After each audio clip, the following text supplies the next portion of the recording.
Hey guys, sorry for the delay there getting set up. Jack, how you doing, man? I can't see who's on, so say hello if you can. Anyone struggling to get comments on? Hi John, how's it going? It might be that you might have to just sign into your account again. Was one of the things, but I'm trying to figure out why it turns out all different accounts are different. Alison, how's it going? I've had to change spots. I've become a victim of my own popularity. And there's a couple of guys fishing in my spot. Martin, how's it going? William, good morning. Tim, how's it going? William, you're a tough man staying up till this hour of the morning or getting up at this hour of the morning for a bit of fishing. Fair play to you. Um, like I was saying, there's a few people fishing in the spot. It looks like a family. But Joe, I could be annoyed about it. It's a bit frustrating because I kind of had a plan made and I had to reschedule or rethink my plan. And I don't think the fishing will be as good down here. Excuse number one. Michael, how's it going? Finton, how are you doing? I haven't got the rods out yet, so there's no need to start the fishing timer. But like I was saying, there was a few fishing in the spot that I had planned on. Corn, yeah, it's coming in though, but it's not a big tide, so it won't come in very far. I don't think today, because it is a small tide. But yeah, so we've become a victim of our own success. There's people fishing in the spot that we usually fish, all of us. But that's a good thing. It's great to see people out fishing. God knows there's worse things that people could be doing, and the more people that fish, the better it is for our community. So we won't hold it against them unless we don't catch fish, and then we'll hold it all against them. So I'm just getting big.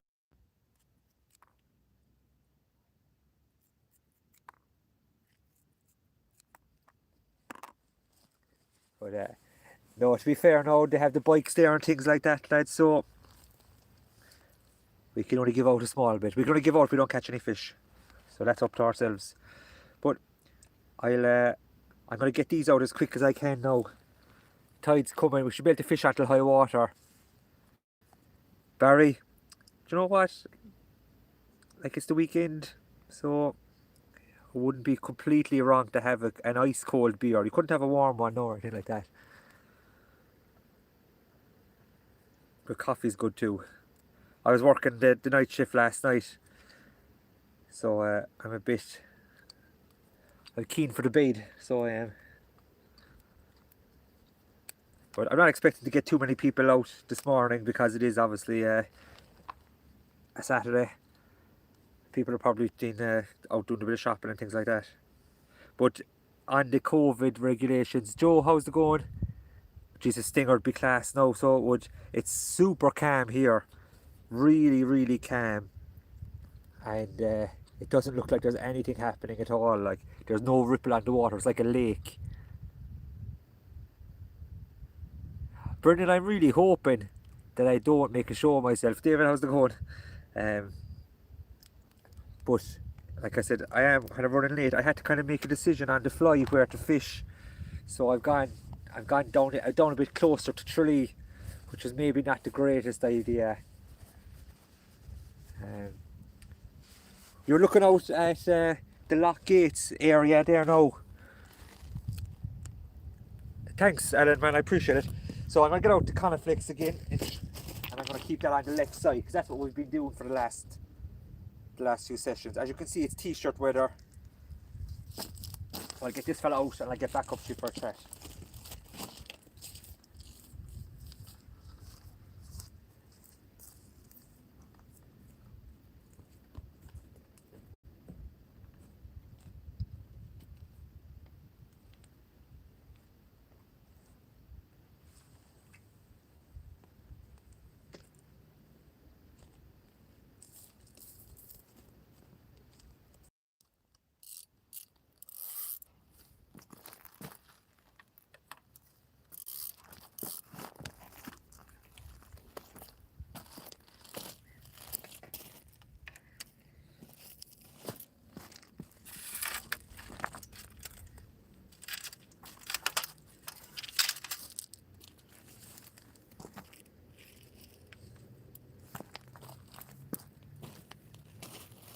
Let's see how that looks.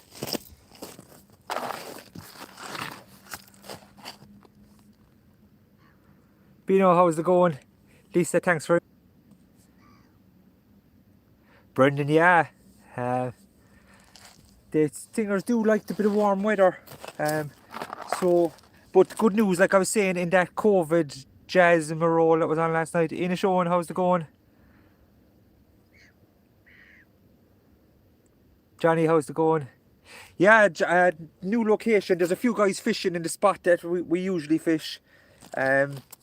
So that's not too bad. They have their bikes. It seems to be a family is following the rules as well.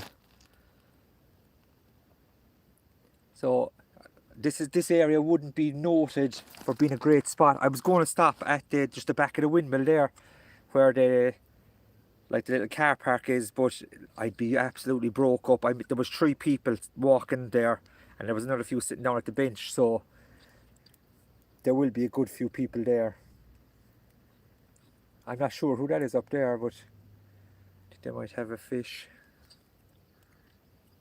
The problem is now though, this is such a small estuary. For every fish that the guys get above there, it's a strong possibility it's one fish that we won't see, just because they'll run past me with the filling tide. Crab again today, guys. I've a few crab at the moment, so they'll be doing them.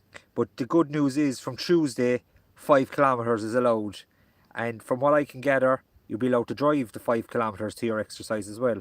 Now I have to check that out just to be sure, but I'm not too bothered about cycling another couple of kilometers now that I've got the old fitness up a bit.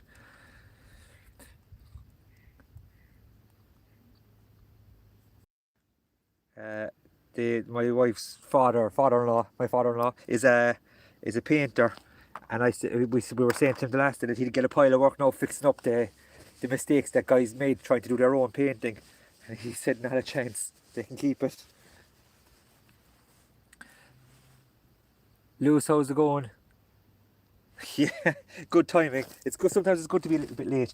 What I'm going to do is I'm going to get this rig out as well, and then I have another couple here that I'm going to show you and explain my thinking behind it. So, I'll get this fella out as well. And the yak-yaks.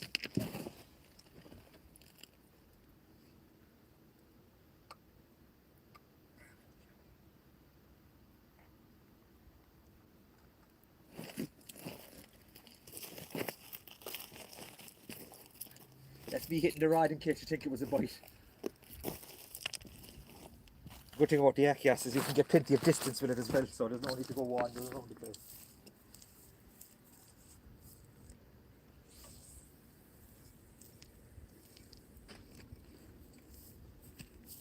If you're thinking, did I cast over myself? It's quite possible that I did. Although I don't think I did.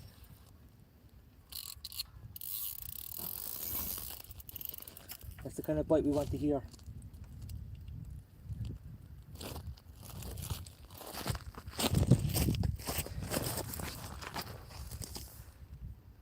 Yeah, Brendan, I went with 2 down rigs today and a gripper. Now the reason that I've gone for these is, if anyone's been watching the kind of whole, we call it a series of fishing trips, the majority of the fish have come on the bottom hook. Nearly all of them. There's only been maybe one, I think, aside from the double shots on the first, or the double shot on the first video. I think there's only been one fish really that's come on the top hook in the two, especially the 2 hook rigs anyway. So what I've done today is, and the missed bites, I was putting them down to lead selection really rather than hook size and the age of the hooks, even though that didn't help my situation. So the plan is simple today: put out the gripper and the 2 down, let that kind of spin out in the tide and get the, sorry, I'll start again there. The gripper starts as acts as a kind of an anchor point, so the fish can grab the crab, make a bit of a run, and then get hooked.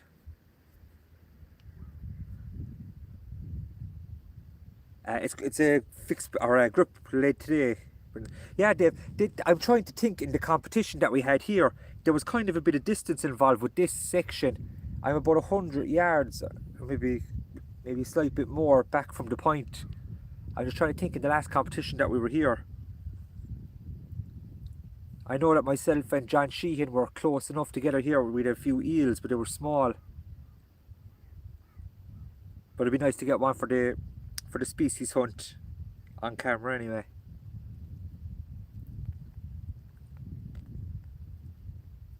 But it's turned out to be a glorious day. It's coming slightly from the east, the wind, so I hope you're not getting annoyed by that on the camera.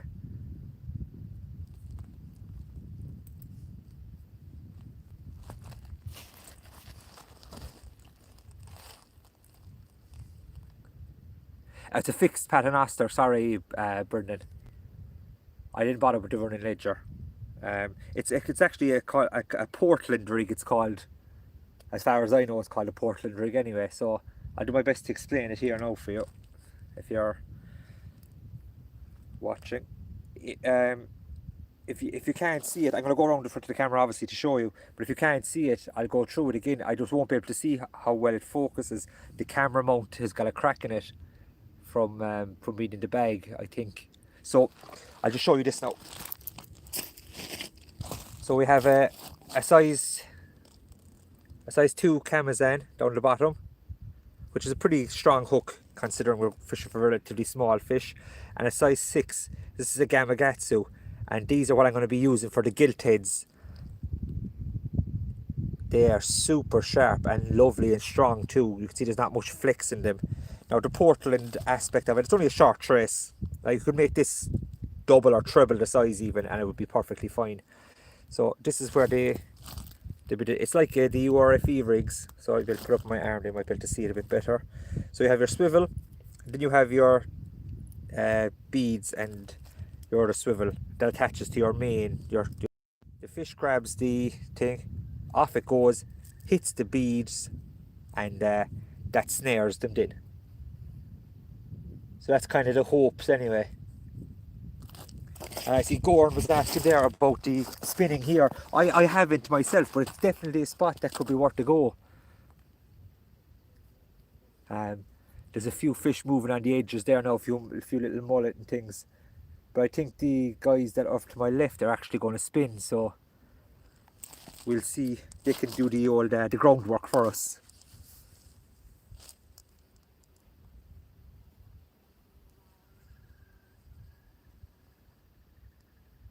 Yeah, they seem to know what they're doing as well, so if there's something there for the lures. Now he's spinning over really, really shallow water though, is the only thing, so that might affect it.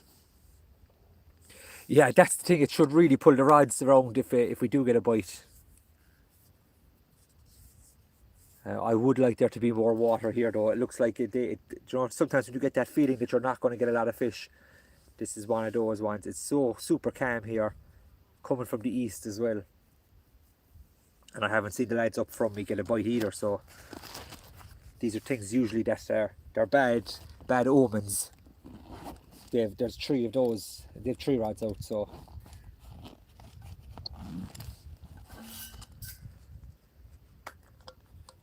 it's definitely the hottest it's ever been here.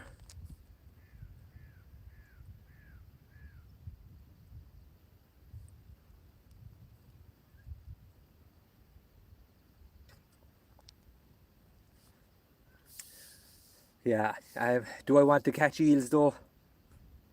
That's going to have to be really a last minute thing if things aren't going well. I would really prefer not to fish for eels.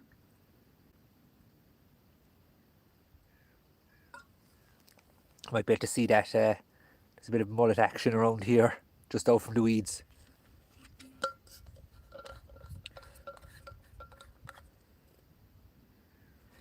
Yeah, that's the thing, the eels are all good fun, and next thing your delicate little rig is destroyed. But I have put on a bit heavier. Do you know what? My nephew Finn has had a goby here in the competition. I didn't even bother start waterproofing. It looks like it's going to be a pretty good day. I'm in the t-shirt at the moment. It's on that verge of almost a jumper, but kind of a t-shirt weather at the moment, so I'm going to hold out with that for a little bit. The night shift isn't really conducive to doing much, to be honest. And I've been after a week of them, so I was... And then I was gardening yesterday. What a torturous job. There's no one should be made garden. And that was my own garden is the worst thing. Other people's gardens I can just only imagine. You'd want to be getting well paid for it. I'm actually further up. Yeah, I'm more towards Tralee. So I am. But it's like I said, for anyone just tuning in, there's guys fishing on the mark that I would usually fish. So it's a bit disappointing because I was all set up for that kind of place. And you have the two kind of tributaries of the estuary going in there. Mark, do you know what? I do need to get a bass for the for the pen. I don't for the barbecue. I don't know if I'm going to get it. Oh man, what went right?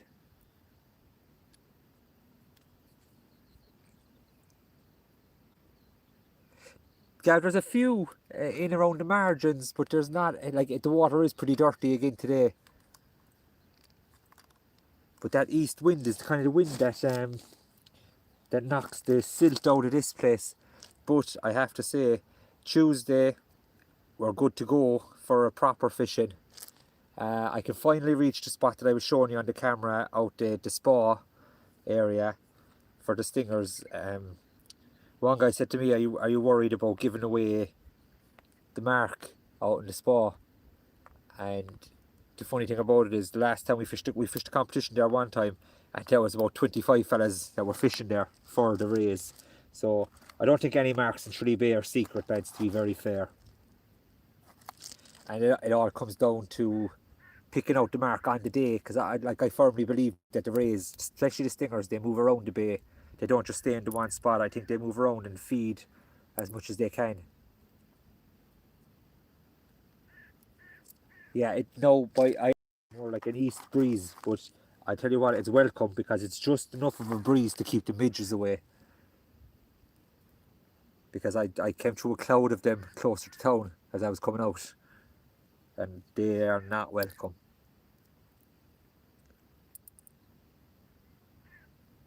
It's certainly shaping up to be a much slower day today, so far anyway. But the tide is only, there's still an hour or so of the tide. Peter, how's it going? Yeah, do you know what? It's a kind of a sunbathing day rather than a lot of fish day, I think. But I'm hoping that I'm wrong on that. She's 85 tuned in. Like I said, for anyone that's having a bit of trouble commenting, one of the lads that's way more tech savvy than me was saying it's possible that it's to do with being signed into your account. But like that shouldn't really be the case today, I don't think, because I didn't put up a link. Because sometimes if you follow the link into it, it goes and you're not actually signed into the account. So I've been baiting up as we're chatting. It doesn't look like there's a whole pile going on.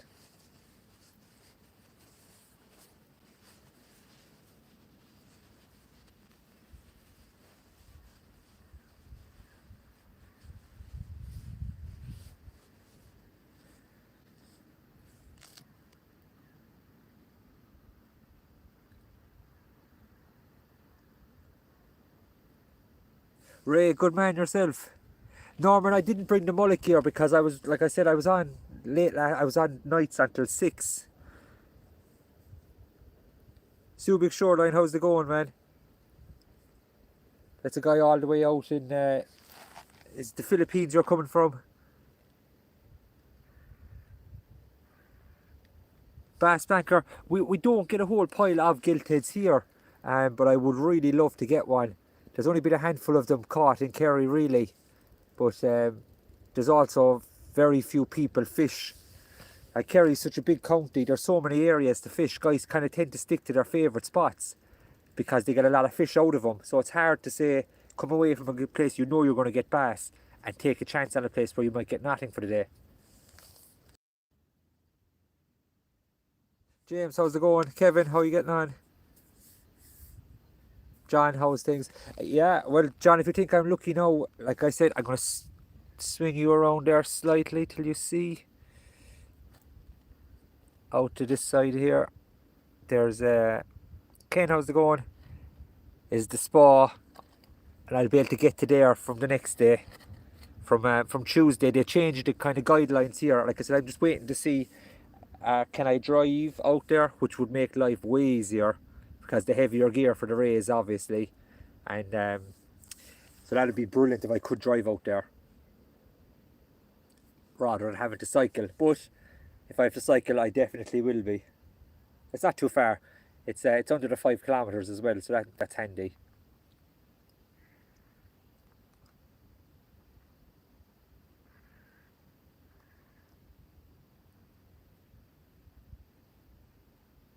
Now what I did do today as well is I brought the big rod, but did I bring any big traces is the question.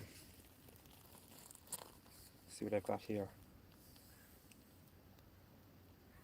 Yeah, I've got a kind of bit of a bruiser of a trace here, so we might stick that out and see what happens.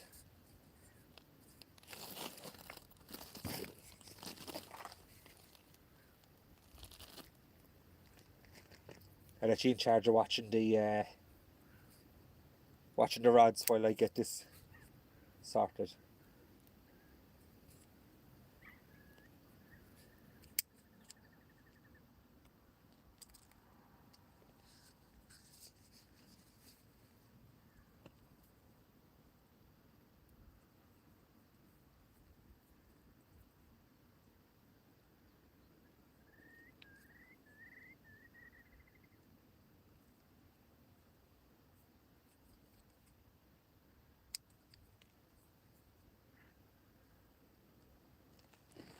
If you're really quiet, there's a good, well, while it is really quiet, there's a great chance of hearing the curlew as well, which is a very rare bird in Ireland these days.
It doesn't seem like there's a whole pile happening today.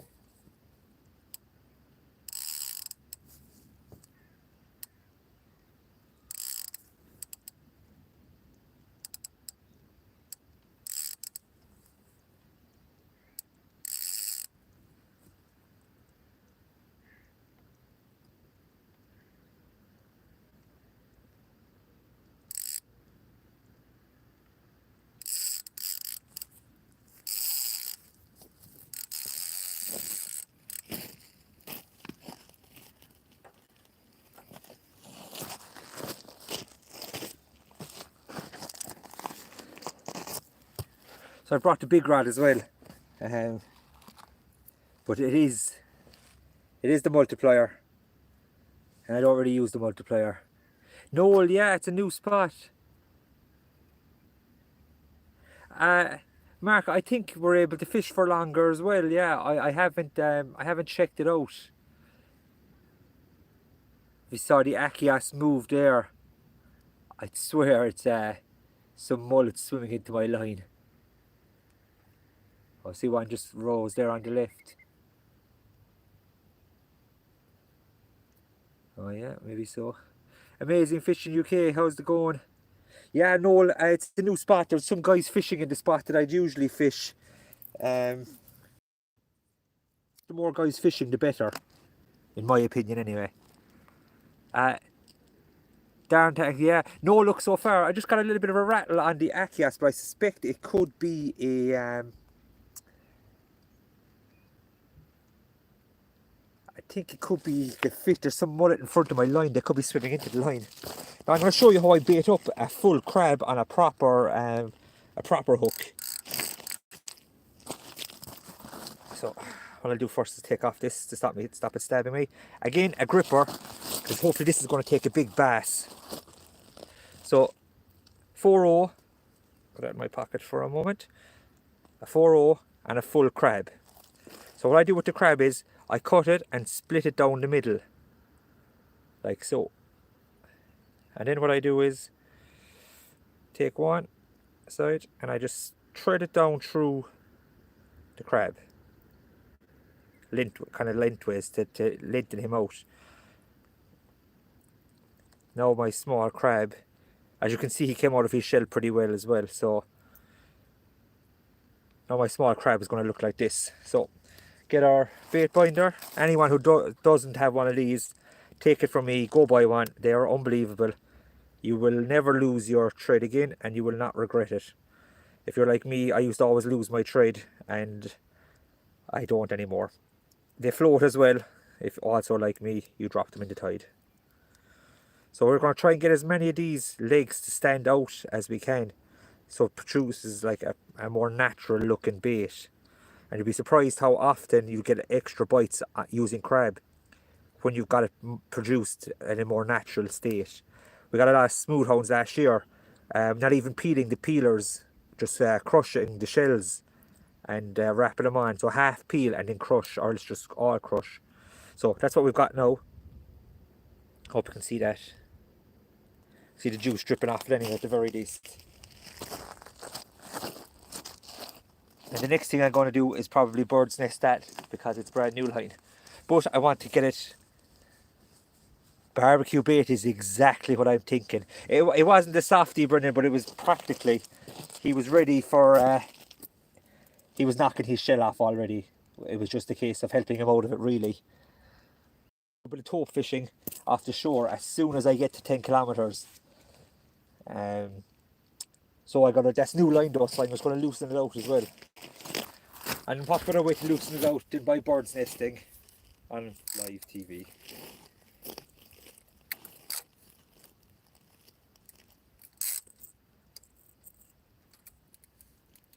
And I am 100% going to leave the drag on if I do get a fish, in pure Jeremy Wade style.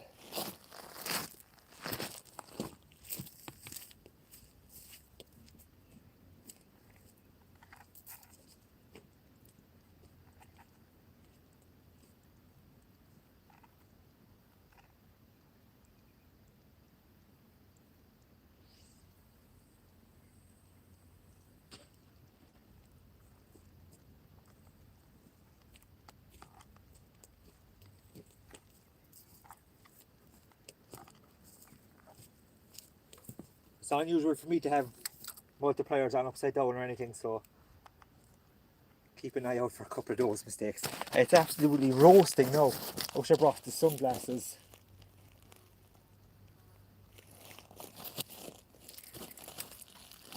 So we're going to leave this one down here. There's going to be chaos if that one goes off anyway, so we'll know all about it, because that's the full crab bait. So set him up there now.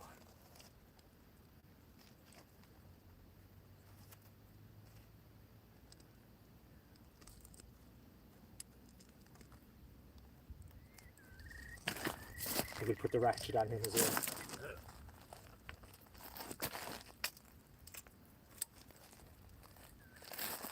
Now we all know multipliers look better when they're up that way, the proper way.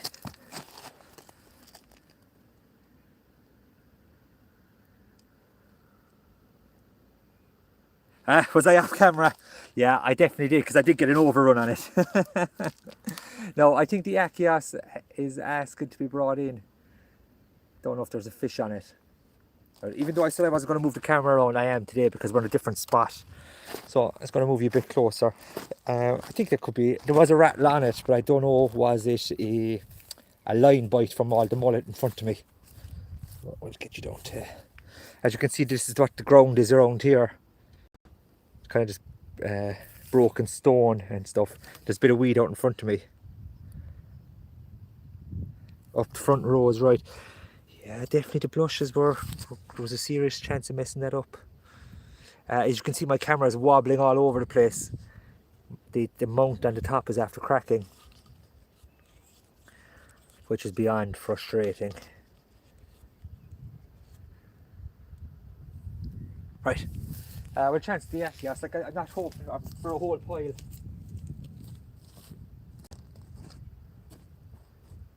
But at the very least we'll have fresh bait out there.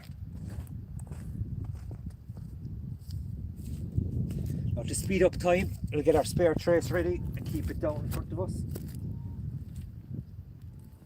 Nice and easy to lose as well.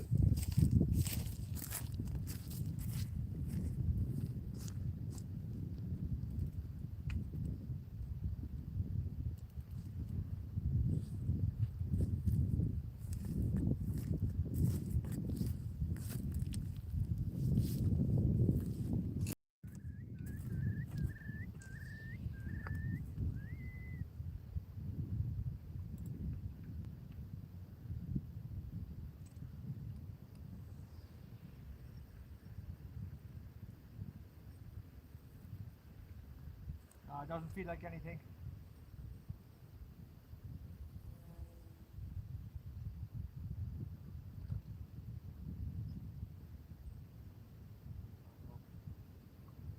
Got some extra weight there.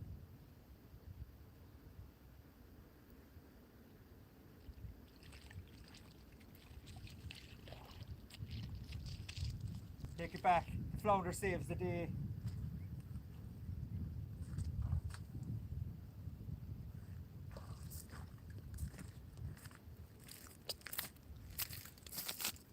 This is a prime example of a flounder now. Ooh, I nearly fell.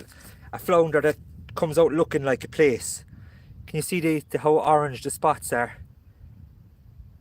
So I'm going to, oh, that was the second hook there, stuck in the hand. I'll leave him down here now for a second and I'll show you by the time I get back how faded they will be. So all hope of it being a plaice will be evaporated by the time I get back. Now we do know it's not a plaice, but when I was younger I got caught out on more than one occasion by the flounder.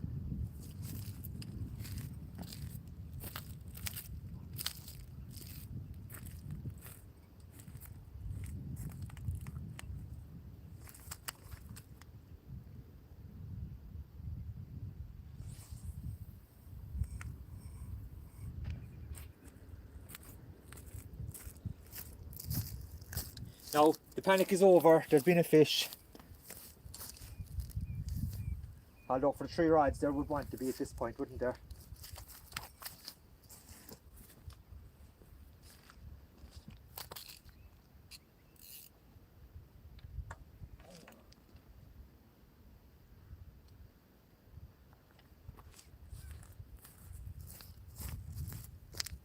I'll get you back up to the normal place again and I'll show you me getting the hook off.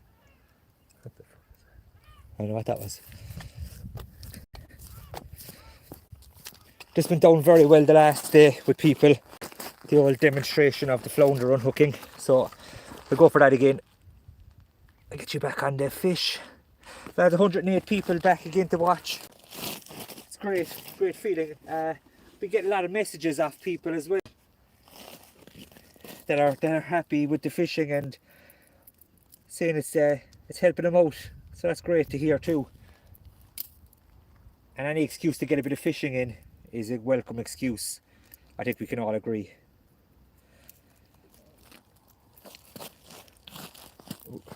So we have our flounder again. Where's he gone to? Make sure you can see me. Yeah. So 4 steps again. Wait for him to breathe out. Up to the roof of the mouth and through. They're not particularly long snoods and he has swallowed it fairly well, so this could be a bit of an operation.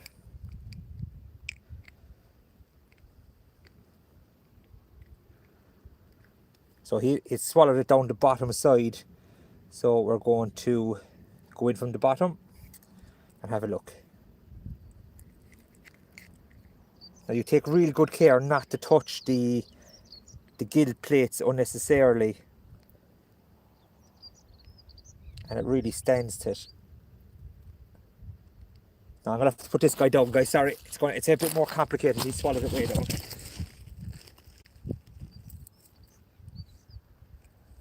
I need the two hands to extricate it.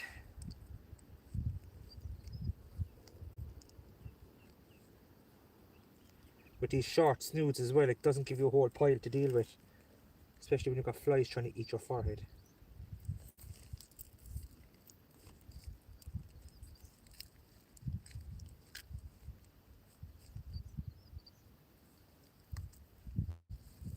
No, popped out fairly handy in the end, but I just needed the two hands to do so.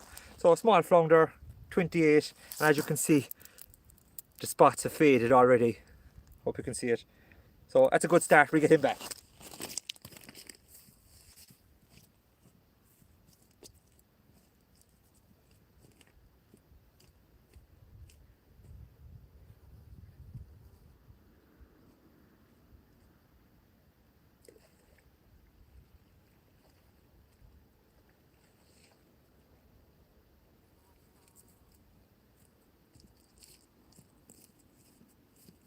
There's a lot of relief in getting the first fish out of the way, lads and ladies. I was saying that to you before. YouTube says that in my data that there's no female viewers at all. So that's a bit of a knock to the confidence. Sisters and mothers don't count, I don't think.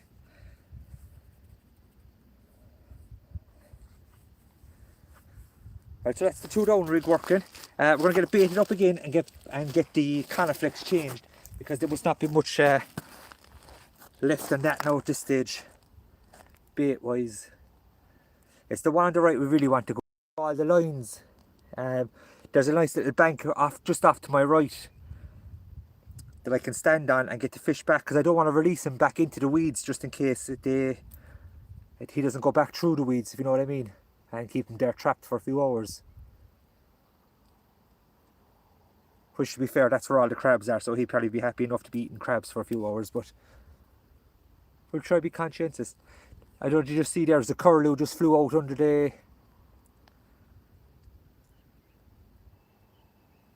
And the reason for mentioning the curlew is they're severely endangered. I think they're a ground nesting bird, but I'm open to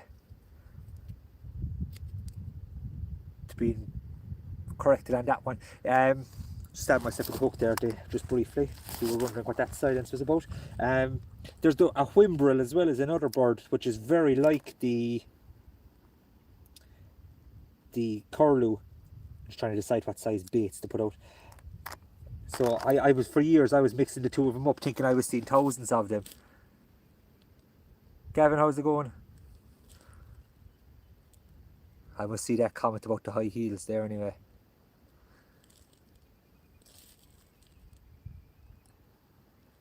Ken, I don't really know. It all depends on what he has himself signed in at on the weekend. Daniela, I see a Canadian flag there. Are you watching from the Great Wild North? A country that I would absolutely love to go and visit is Canada. It has to go on the list of places. Actually, this is a sad weekend for us. We were supposed to be on honeymoon in Iceland, and instead the COVID has taken that from us. So, getting a bit of fish. Ontario, Canada, very cool. I have to say, it's a place I would like to come and visit. My parents were there a few years ago, and Dad had a 17-pound salmon. I realise that's not a big thing in Canada. It's not even a notable fish, I don't think. But from the picture, he had it held up, and by the time they got the camera to work, it went from being up at arm's length, looking like a massive fish, to down by his side, and the look of pain in his face. So always make sure you give your camera to someone who knows what they're doing. Canada, two pretty cool places.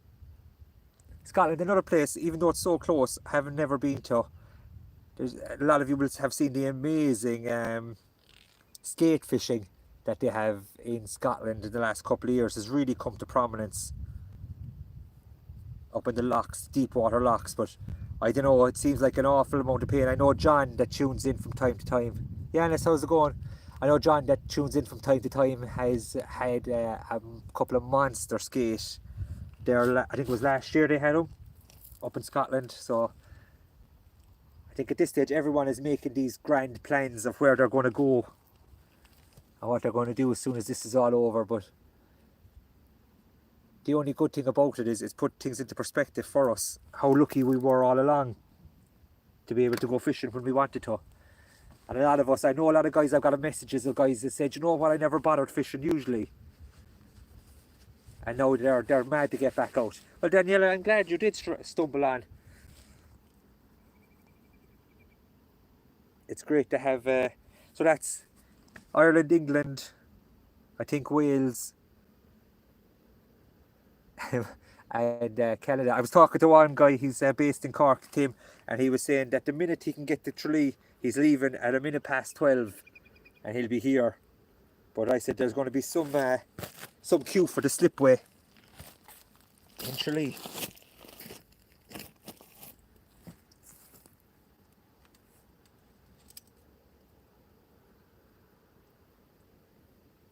So I'll go through that rig again now, just because there's a good few people have tuned in since I went through it at the start. I'm going to move you over here. I don't think there's anything on it, but you may as well see the action.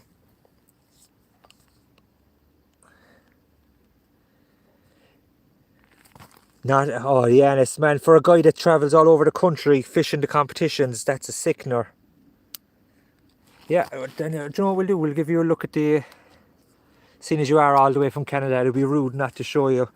This is an old windmill from our area. It's a long decommissioned now, but it's a tourist spot. And just on the other side of those buildings there, that's where the canal was, the towpath into the town back in the 1800s. And that's the spa where I'll be... Oh, sorry, Dara just had a flounder on the Achios. Taking the Coniflex there now, but I don't think there's anything on it.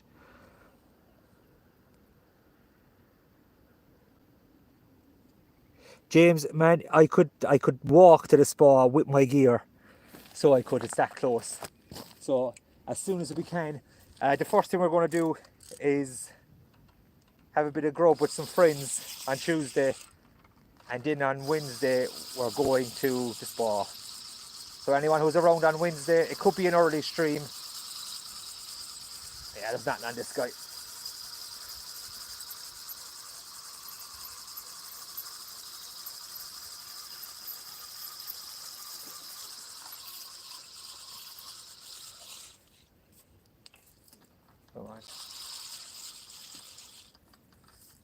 Yeah, and bait's kind of still on it as well. So we're going a little bit further with the bait in this one now.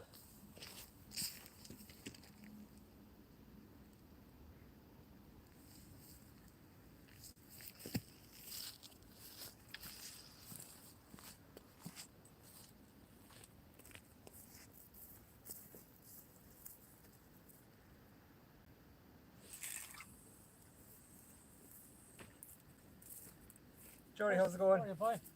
Just have the YouTube live on there. Oh, you're actually on it, Just for the for everyone who's housebound. How are you doing? oh, that's all right. Any luck? I just flounder, not here long now to be honest. Yeah. I just put out one big rod on the right there. See, is there any bass going through? Pile of mullet there. I was watching them below the last couple of days. Yeah, I was here a week and a half ago, and there was an awful lot of them. Okay, yeah. In the evening, on the ebb though, they weren't, there wasn't a lot of them on the fill at all. Yeah. On the ebb. Inside that little bay, you'll see them there again now. Yeah. Inside that little bay, there was a lot of them. No, normally about 2.5 hours into the coming tide. And this was on the drop now. Was it on the drop? On the drop, but there was the east wind as well, so it was as calm as anything. Oh, yeah. And they were feeding mad there, like. No, I didn't have anything to throw at them, to be honest, but... Sure, a bit of bread or anything. Yeah, I got a few meddies now, but I didn't think they'd be around today. I'm Yeah. kind of running late, so I didn't bother. Bread is the best thing. Yeah. Panloaf, where you drop a oil in it, and a bit of mackerel crushed up inside in it, and just throw it out there in balls, like, in the area. You know? Yeah, as I was thinking, that spot looks to be the spot to try for them. Yeah, you'd want, the way we catch the big ones now was trace about 6 feet long. about 6 pound breaking strain, Yeah. fluorocarbon. Do you know what I call it floats? The Bombardier floats. Oh yeah, I actually got a few of them sent out to me. Yeah. They like what I do here. And then Spinner blazers. you can put the spinner blade if you want to, but what we call is the Hennessy rig. It's we say the first two you see here, right, up about 6 inches from the bottom. But it's tied in the way in. It's called. Did you ever hear of the no name knot? Yeah. No, it's not a knot itself. Like you just wound around Yeah. and back out. But what happens? It allows the first hook to drop. All right. Yes. This one keeps through. So you put a big piece of bread on this one here. All right. Yeah. And a smaller piece on this one, about thumb size, and pinch it. So the water will take it down a little bit. It hang underneath it. Yeah. Oh Right. yes. Because that like a fluid. Yeah, and it looks like a piece of bread after breaking off the big one. Yeah, I know what And you're they saying. take it. It is good. Yeah, I must try that. Yeah. I hope they didn't hear your secrets there now. What's it on, is it? Yeah. Well, I don't think they will though. But yeah, it's good. I said a noted specimen angler here now has passed us by, so quick chat. Always good to get a bit of information when you can about the guys that have been there and done it. But yeah, It's a nice day for any of you. that's the thing. Yeah, That's it, yeah. I'll be heading out a bit further abroad. So I'm making this hard as far. I'm not too sure what the story is with the driving, or is it sight, or is it? They're only 5 miles, like. Yeah, well, that's all I need to get to the spa Is that from all? home. Yeah, I'm good. So I don't need any more. Yeah. 10 will get me to everywhere I wanted. I'll get me down to Derrymore. So, So it's anybody fishing the place over at all, I wonder? I haven't heard of anyone or seen anyone. Yeah. No. There's been a lot more fishing here, like in the last 2 weeks. So. Would you believe I got a stinger here? Oh, yeah, won't you get him here? I got never had I've had him up to 9.5 here. no, I never had a big one here. Yeah. I had a good few, but I've never had a right. Joe one you'd say that would be for the pine lovely, like. Yeah. Especially if we're after the bass across the point over. Yeah, that's the thing I was going to go over and put the shirt in like that. There'll be 1,000 people up there. So this is the good thing about here. You meet no one like. Yeah. You meet no one here. You have the place to yourself. Yeah, I usually fish off the corner now. Who's up there? There's a double. Yeah, I don't know who they are now, to be honest. They have a bike with them as well, so Yeah. They don't normally come up this way no often. yeah. But you put a piece is the only way to go. Like, go the other side. The which I meant to do. Oh, broke up. I had a slice pant to dump last night. I said, you know, I'll give a bit to the swans and I'll give a bit to the mullet. So I cycled out, it's only 2 minutes out from me. Yeah, that can be very good over there for you, but you have to pre-bait it for about 2 or 3 days. Yeah, I did. You have a lot of baits. Yeah, I just throw it in out just to get them going. Just give them something. I'd rather throw it to the bin like it would be a shame. Yeah. Especially when there's a couple so it was such a nice evening. I better get back over here before I lose everyone. Keep going. That's it, yeah. And that's another bit. Right, so take it easy, Jerry. No, guys. Okay, a couple big ones. Yeah, a nice one, a big one for the camera would be nice. I'm stuck in about 1.5 pounds only. No, guys, sorry there. I was like I said, and our club mate passed by. A lot of you, anyone who bought Peter crab in Kerry, might have bought some off of Estuary in the past. He's renowned for super crabs before retirement.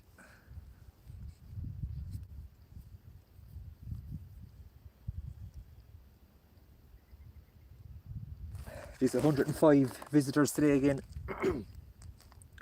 Really was expecting about 30 or 40. Anthony, doggies used to be in crazy numbers. Around the start of the year, around the Tagaray last year or the year before possibly, myself and Mike Fox and my nephew Finn, we must have had 10 each in the day fishing the competition, and that was with one single big baits for the ungulates and the stingers. So we weren't messing around like, and we must have had 10. But I don't really know, to be honest, about it.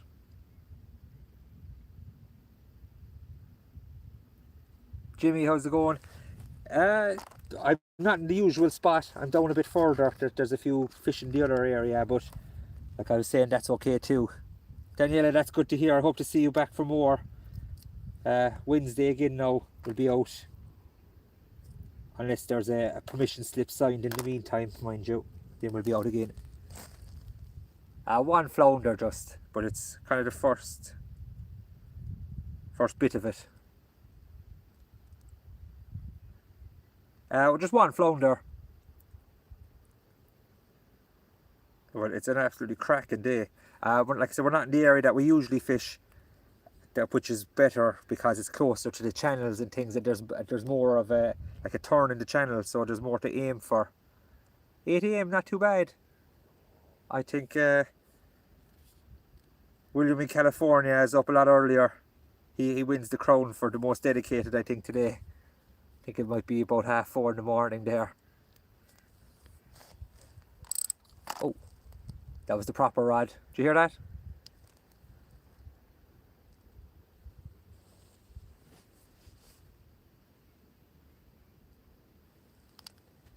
Ben, I didn't bother with the Maddies. They could be in a ball inside in the fridge. I don't know. I didn't open them. I forgot about them, to be honest. Joey, I'm guessing that's you.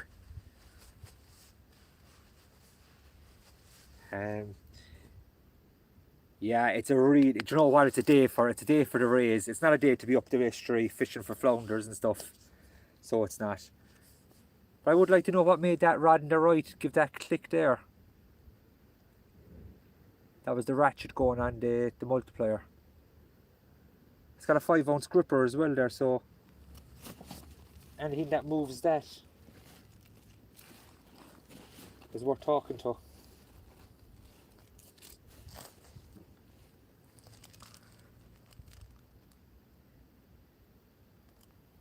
Super Dowdy, yeah, I'm going to hopefully get in a shot of them now in time. But I need a bit of bigger tides to get them though. So I don't think anything's living in there.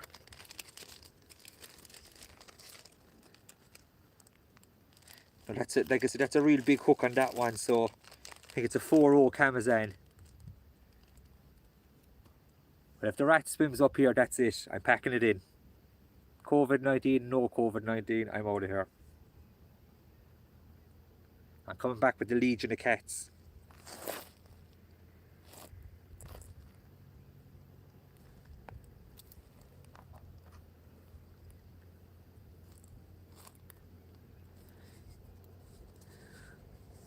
Actually, I don't know, could you hear the conversation there with Jury? He was saying that you do get stingers here. Jury's a good man for the information. He's been fishing for a long number of years and was really one of the guys that helped out when I was young in the club. He'd never be short of helping. This is only all positive talk though. Daniela, we're on the way back to normal here. There's a guideline in place now, so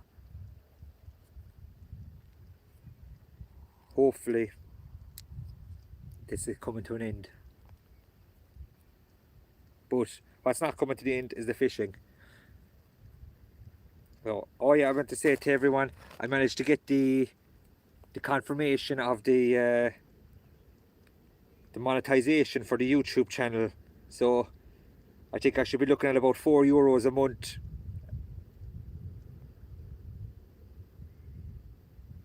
Yeah, Lucky O'Brien is the fella. That's who I need. Although, like someone pointed out though, he does look like he's gotten a bit wide around the hips. So he might be getting a bit too pampered, possibly. Champion fighter that's kind of taking the foot off the pedal. I'm sure he's still got it in him if I need him to.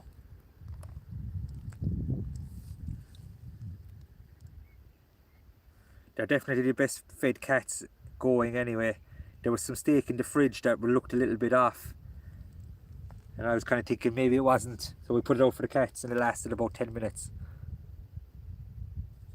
King Golf, I think it's a joke. Right, we're back again. Sorry, the stream just cut out completely there.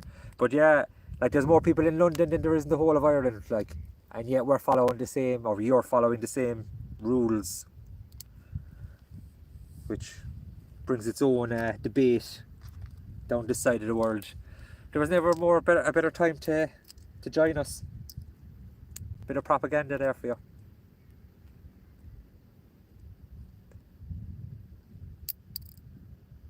So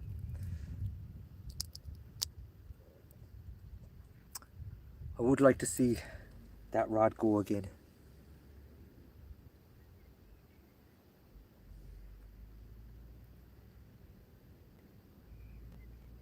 I was talking to Jory there, he was saying that braid as well, very simple, was telling me a very simple way to bait up for it. So I might give that a go. But the thing about it is, like, if you're going to come out and fish for the mullet, you can't really be fishing for the other bits as well. So it might be a case of, it might be a boring session, or it might be a very exciting session. I don't know, would lads be up for that? Because like I said, it is very close from home, and it's not like getting the old sliced pan out of the press when the missus isn't looking is a hard job.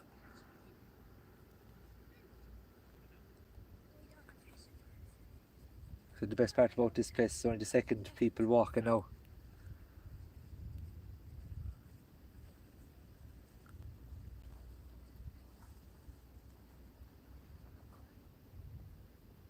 Bruno, yeah, I'm trying to think of what to do. I tend to lose faith when I'm not catching a few fish. Wow, $880 for being out and about. That's a lot of money here. Danielle, we got obviously a much smaller population, so it's not so strict. You can go out for walks up to about 2 kilometers from home to exercise. You can't walk or drive there, and to the places that you're getting your exercise. So that's a great thing. Like people over 70 are kind of cocooning at home, all right, but that from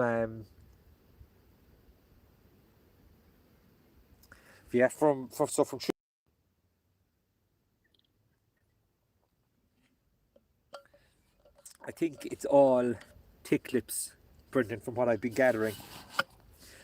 And Joe, yeah, any fishing is better than no fishing, to be honest. I don't think those guys up at the point are taking advantage of the spot. They don't seem to be getting too much out of it. So they don't. I think it could be picnic time for those guys. So I think I'm going to get the Akios in again now, and so I'm going to get the Akios in and get that out. I'm not going to go as far this time with it. I'm going to come back into where the channel was and see if we pick up another fish. We're going to give that the one on the right, the multiplier, a chance. We're going to leave that for as long as we can and see what happens. But that's a Daiwas, I think it's a Sea Line X.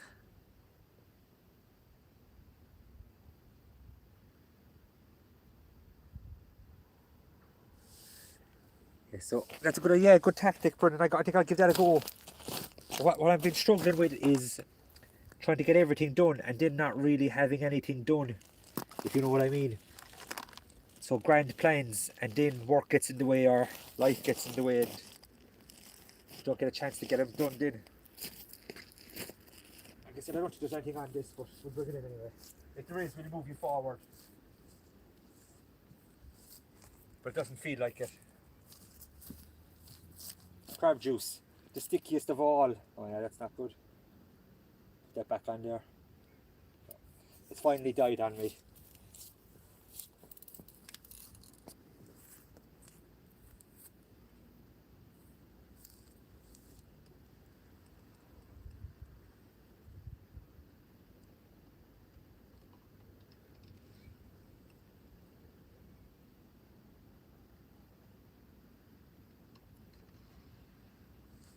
Could be a fish. Might have picked up some weed along the way. We'll lie it down rather carelessly here. Up against that. No, that won't work. Nice bit of weight. I could have possibly picked up some weed, but I might also pick up a fish, so we'll have a look. The only thing about these is we're not really getting a lot of positive bites. I suspect this could be a big lump of weed.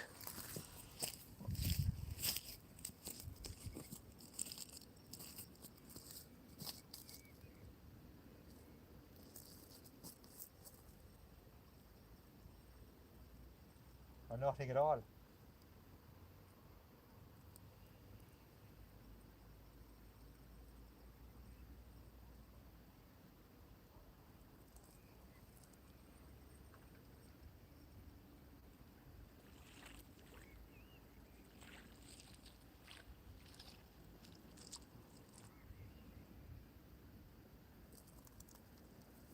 Well, it's probably better that that dropped off. It was not one of the nicer things to pick up. But unfortunately it is a factor of fishing any place. I hope it was just toilet roll, but it didn't look like toilet roll. So ladies, use the bins, not the toilet. You know what I'm talking about. For once, men can't be blamed for it, for that bit of pollution. Not too common though, my first thing like that reeling in. To avoid maybe a very artistic shot there. I'll cast out the camera.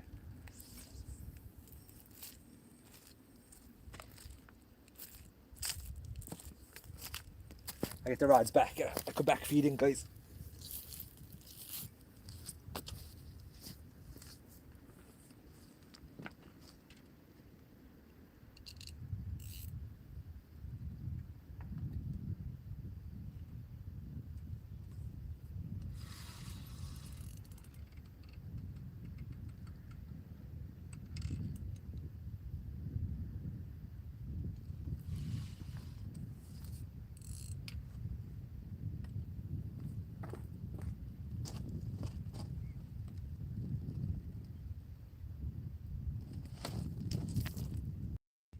Coniflex as well.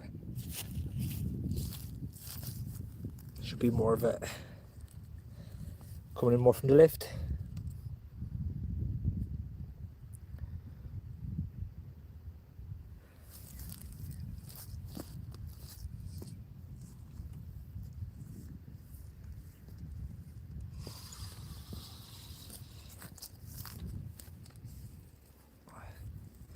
Handy if I moved you over to where I'm actually going to be reeling in. I said I don't think there's anything on these, but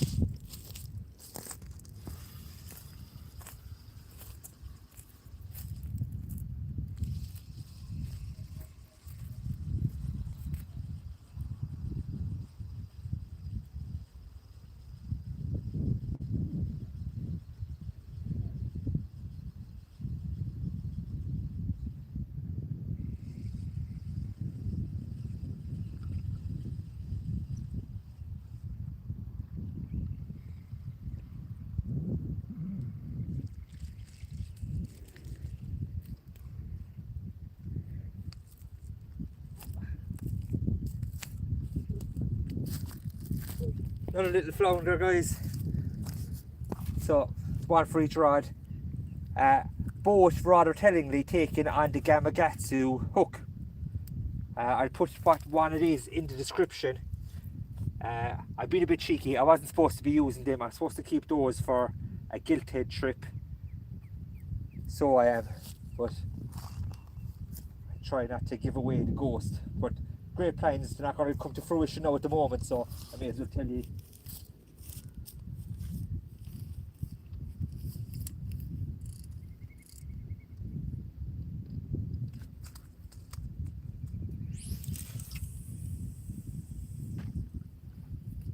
I'm going to try to stick to that kind of closer in distance.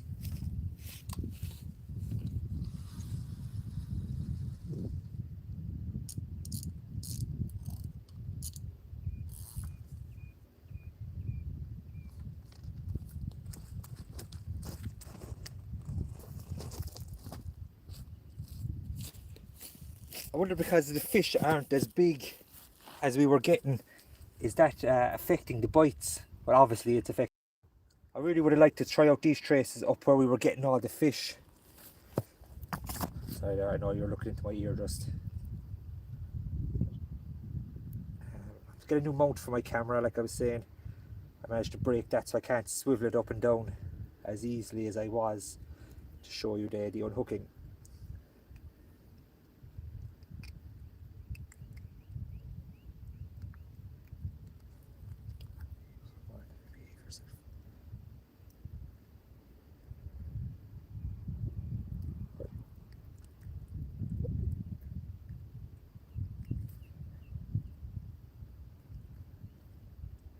They are hooking themselves nice and deep today, so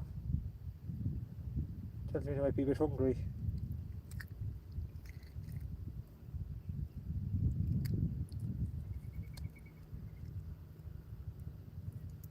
But all you do is just take your time with it.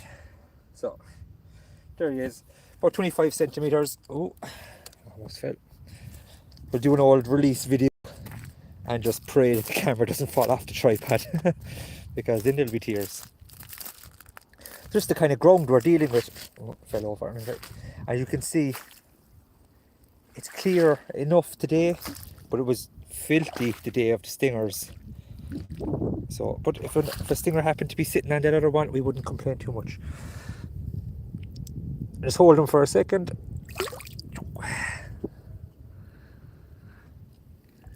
They sometimes oblige you when you hold them like that by splashing you in the face with their tail in. So 2 fish, not the world's greatest fishing, but consider we're not in the area that we wanted to fish, and we kind of had our rigs set up for up there. We're not going too badly. We're a rookie mistake now, pick up 2 rigs with one hand. So surely a fine knot will result in that. Peeled some crabs today in anticipation of a good session. I think what we will do though is I'll tighten those guys up a bit now.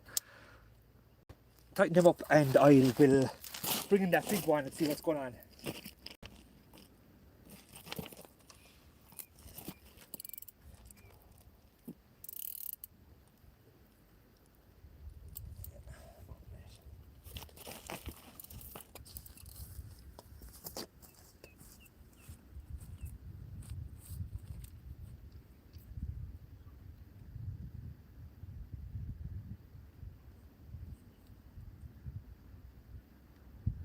Yep.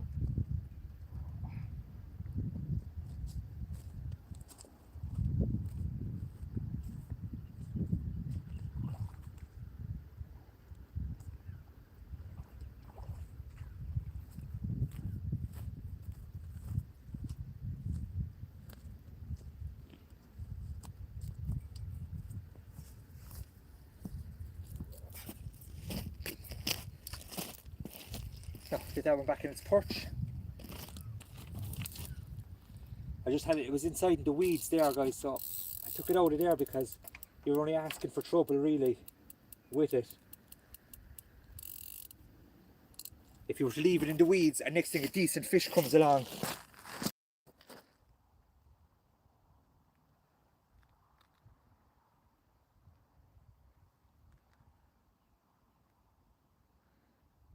So you guys just catch up on a few comments there.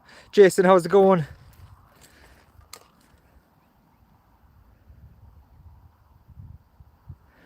Yeah, do you know what? Look, I suppose people that are cooped up with the kids in the house, it's a great opportunity.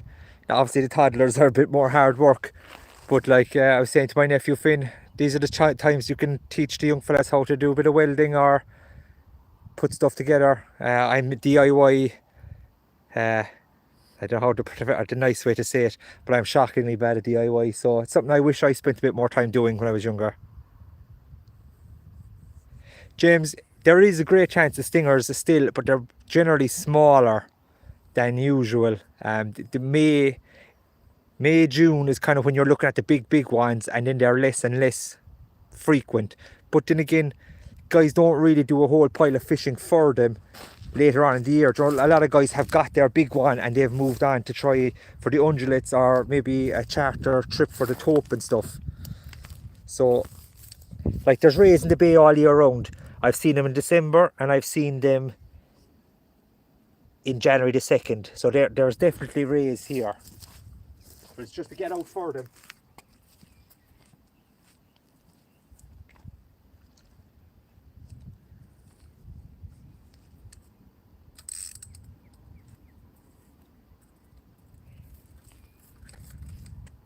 Oh yeah, good idea. Roll on a load of light line first.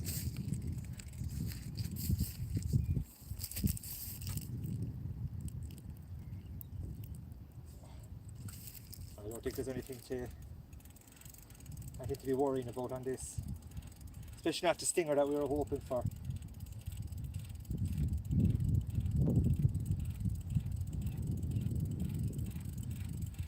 You see the mud in the line.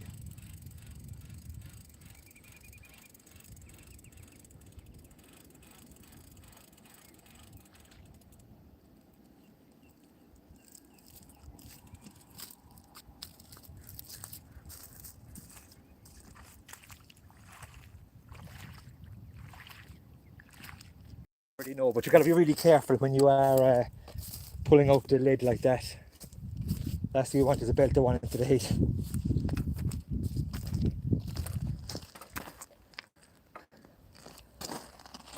Get you back on the main rods. Cover a few of the comments as well. I see my camera thing there falling to pieces. 127 tuned in, guys. I'm brilliant again.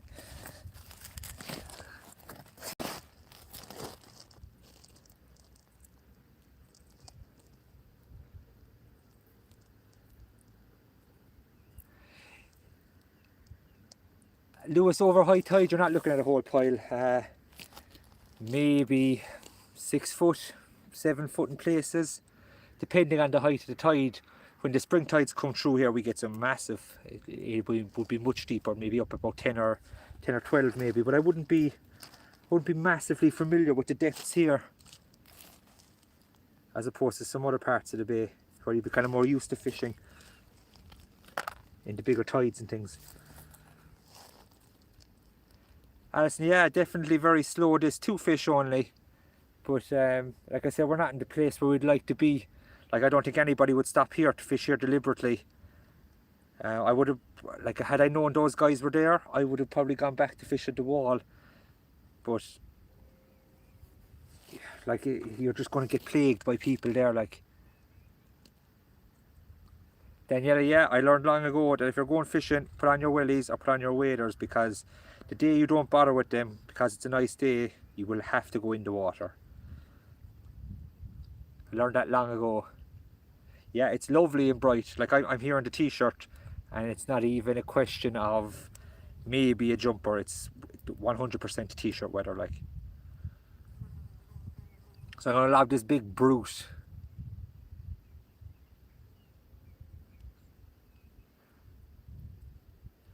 High water is 20 to 2 on the app in Tralee, it's saying.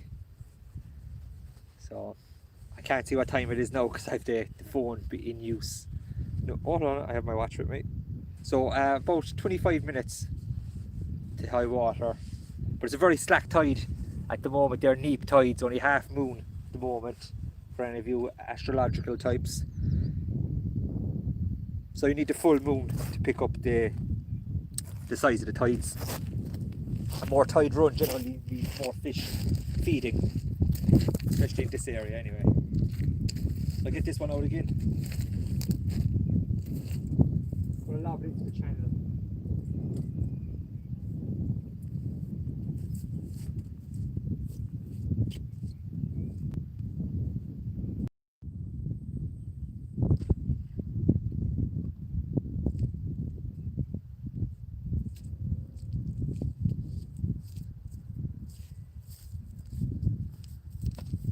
I missed the comment there. He's not telling you, Lewis. Not too sure what that was about. I'll have to go back in the comments and see it. I can only see 1 or 2 comments at a time. So if I'm away from the rods, there's a good chance I'll miss it. But I'll take a few minutes now and go back through the a few of the comments. Just get that rod set up a bit better. So it sits nice and purdy. Right. Bring this back closer to me a bit to see the comments.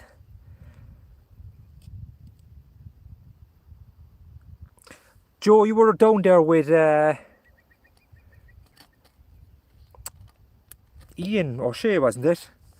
You had a super session. A couple of super sessions, if I remember correctly. I was actually just talking to Ian there about a stinger hunt. Well, it's looking like as soon as he's able to get down, he's going to come down. So we're going to go. Actually, last year I had that stinger out in the boat, which was the first one of the year. And as far as I know, I might have had we were down the next day with Ian and the lads, and I got a stinger, only about 10 or 12 pound off the shore. So that would have been the boat and the shore for the first one of the year, or it was, but I had it on camera, and Ian was there as well, and it was a really good shot. The search and rescue thing came over, search and rescue helicopter came over right over us as well, really low. So I got footage of the camera, of the helicopter, of the fish, everything, and my SD card corrupted. So that was heartbreaking. Straight at the Harvey Normans, my buddy Greg pointed out the proper. My SD card was too small, and it kept corrupting. That was the one that came with it. But he gave me a proper one, and it hasn't happened since. So if anyone's having trouble with their GoPro, that could be something to look into. Now there's some abuse going on here. I must have a look at these comments.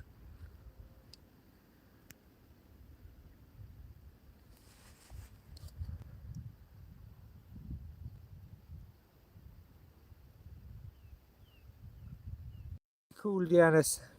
I guess I'm going to try to get back through some of these again. Can't bit of Thomas the Tank Engine. Sam, glad to hear you're enjoying it. Like I said, I got to kind of scroll back through the comments just to see what's going on. Hopefully Wednesday, with any bit of luck at all, I'm going to be out after the stingers properly. Now it might be an early morning. I must check the tides and make sure. So it could be early morning stream. That'll obviously affect some guys negatively, but it might help some guys too get tuned in. But it'll be deadly to get a proper stinger on the camera. So it would. It's not really much tide to make that click.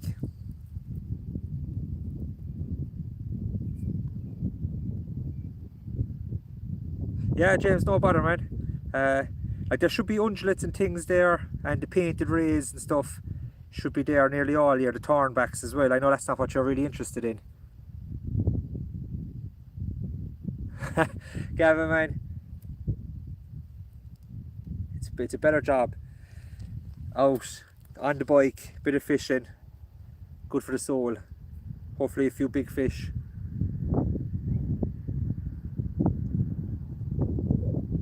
I really would love that rod on the right to get ripped out of the stand.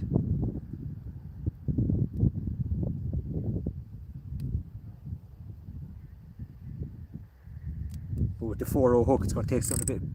See, that's another bite off that, I'd say, is it? Oh. Oh. Oh. What's that? What is that? Knocking on our door.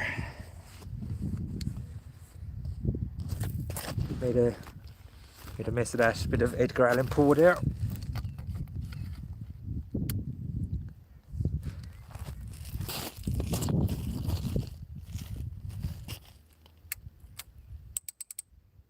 Just tighten it up a small bit.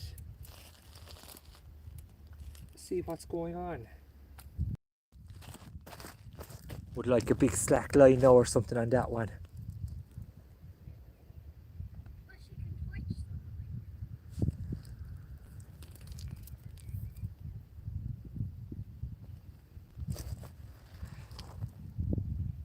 Tim, there's going to be murder. There's a big spider crab up here, that's it. I don't know what I prefer, the rats or the spider crabs.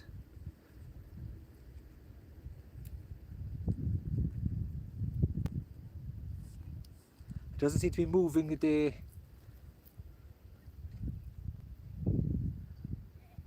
Yeah, guys, the optimism. What happened to the optimism?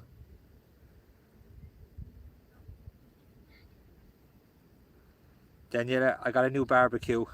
I know grilling is a big thing in America and Canada, but I'm kind of new to the game. New grill.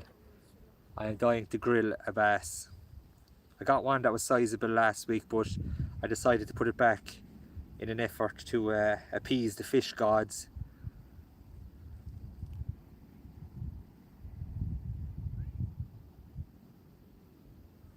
Geez, Joe, I'm going to have to bring back the camera a bit to read that. Another, yeah, bin, hopefully not. Yeah, I think 4.5 pound is the biggest turbot I ever got off the shore.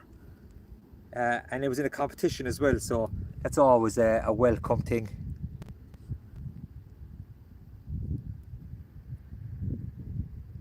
Still though, like you get one decent bass.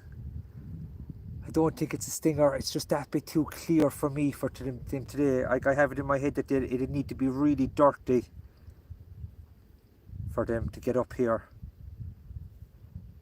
Like, ideally we'll have a bit of dirty weather between here and Wednesday. Obviously it's not good for the weekend plans and all the gardening and all that excitement that we live for.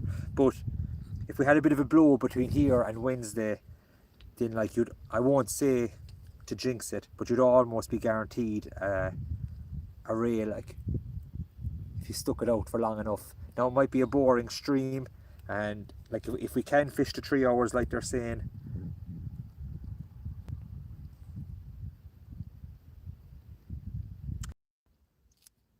lost me there. Alison, you moved out to the countryside, out to Liechtenstein, so I'm afraid you did that to yourself.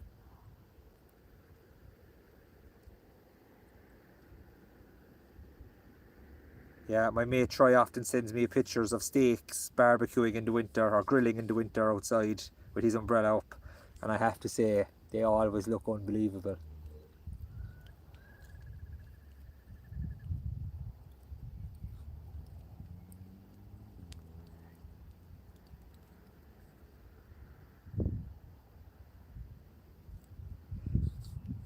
Yeah, Brent, you'll have to mute me in the background. Or of course, if you need anybody to talk through their hat while you do anything, you can stick me on the conference call. And also I said hat there and not what I should have said. But all around, some great news for... Oh.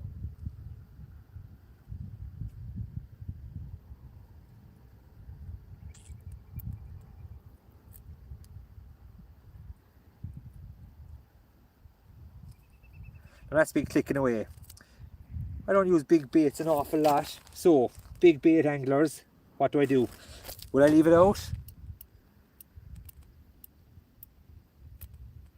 Now I've picked up a bit of weed on the Achios.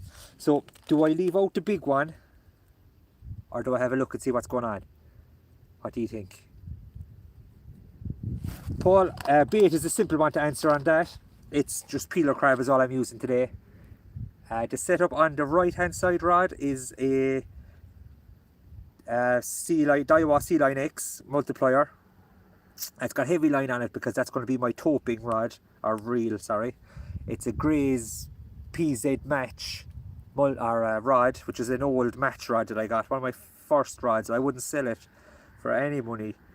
You know yourself, when you get your first proper rod out of your own wages, you don't really tend to let it go. Excuse me. In the middle one then is an Achios Air. Side then is an old Aerotechnium and an old Coniflex.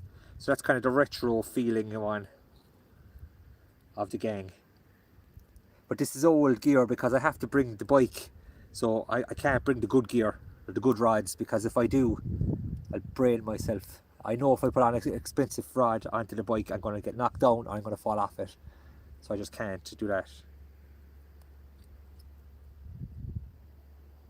I have my 2 rods. I don't, for any of the Irish guys, I got my rods rebuilt by Mike Roach up in Tramore, my Centuries.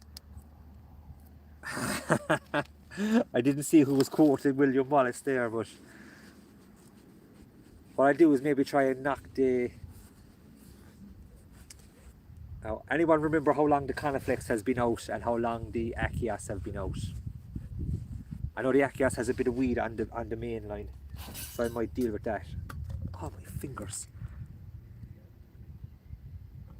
I'm just after squashing my finger, looking at the rod tips opening my drink. Ouch.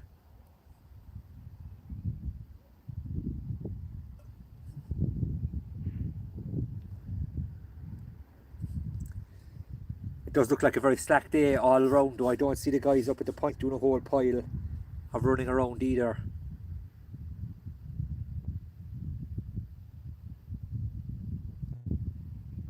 Man, I squashed my finger pretty good there.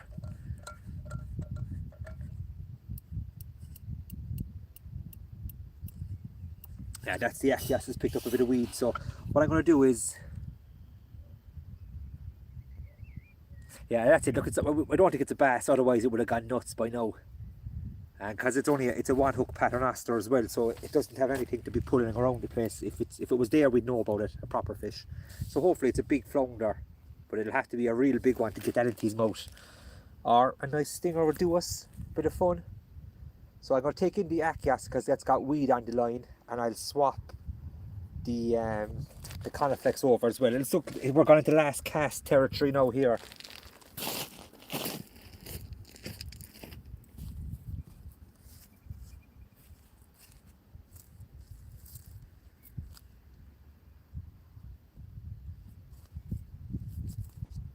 Around into the front row again, as the lads were saying.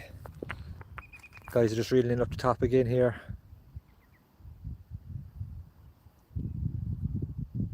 It doesn't look like they're getting anything. I'd be happy now at this stage, lads, with a couple of more flatties. So that's the camera there now giving me grief. Right, it's settled.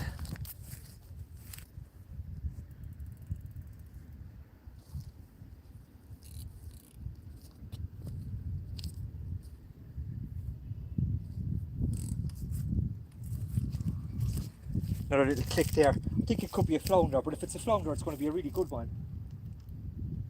There's a bit of weed there now and that. Oh, I'm out of it. But if we get a flounder on the 4-0, it's going to be something worth talking about. A specimen is, I think, 45 at the moment. So I do have my match there. So to get it, if I did get something big, it'd be cool. It has a good bit of weight on the bottom.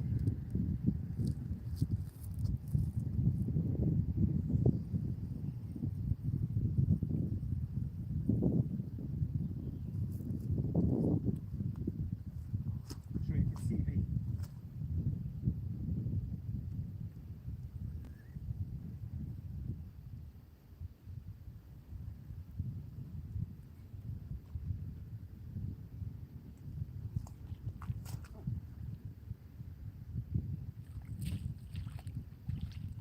That's a better flatty.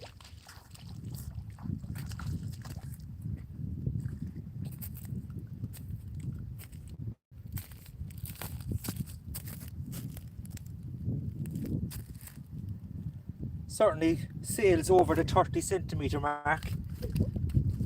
Wants to be upside down flat. There you go. Okay, he's going to jump around a little bit there while I get the old hook out, or the trace out. Certainly a best flat of the stream, of all the streams, I'd say nearly. Right, I'm going to show you him. I'm going to cast out and I'm going to get the match for the crack. And we'll make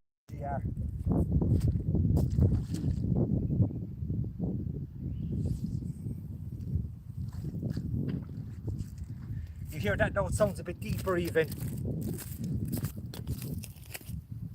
Right.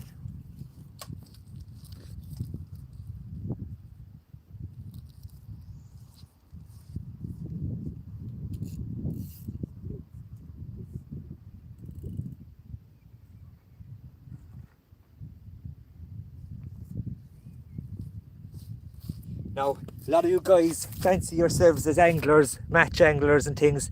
So I'm going to show you this guy. I'll put him down next to my boot. It's a size, I think it's a 10 Willie. So I put him there. So he's a good bit past the size 10. Now, that's the flounder. You can see him up against my scrawny arms.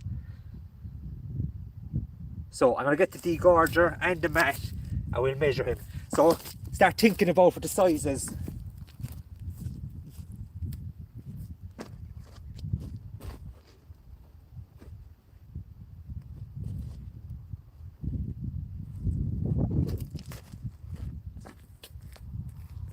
I'm going to get a good look at him myself here now.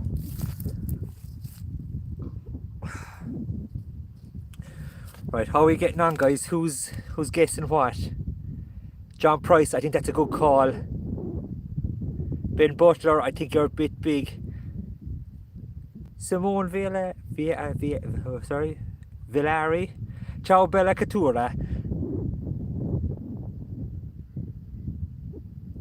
Right. Let's get one more look. I have the mat, I have the cloth. So we'll roll out our mat. This mat just rolls back on me most of the time and breaks my heart. So I'm going to say 36. Obviously I have the advantage of being able to see it. I'm actually going to say 37. But I think 36 might have been a better guess. So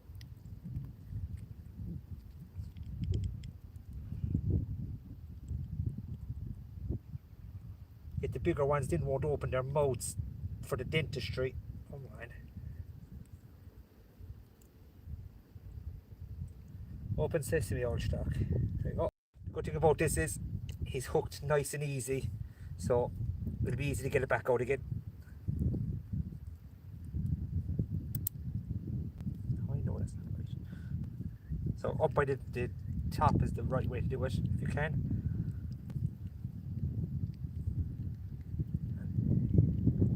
It'd make it a lot easier for me if he'd open his mouth, so he would.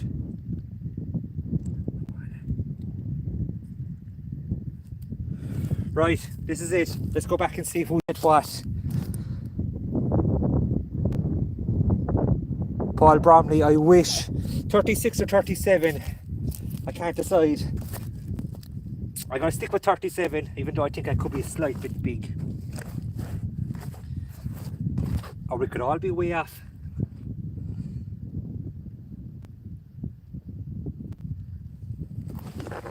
Let's try to get this on a level piece. Whoa, who called 35? Miles off. I'm after making a show of myself. I'll never be able to go back again. I'll take it out.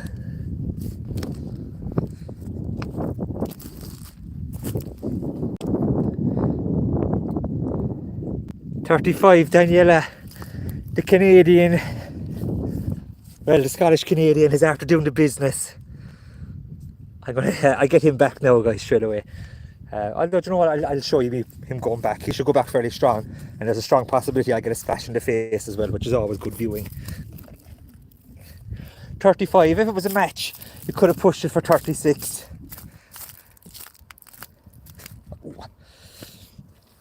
Alright, I don't want to step off the mud here. Oh, possibly a bit deeper than I should be going here. But, no, we're alright. Oh, boys. You see that guy?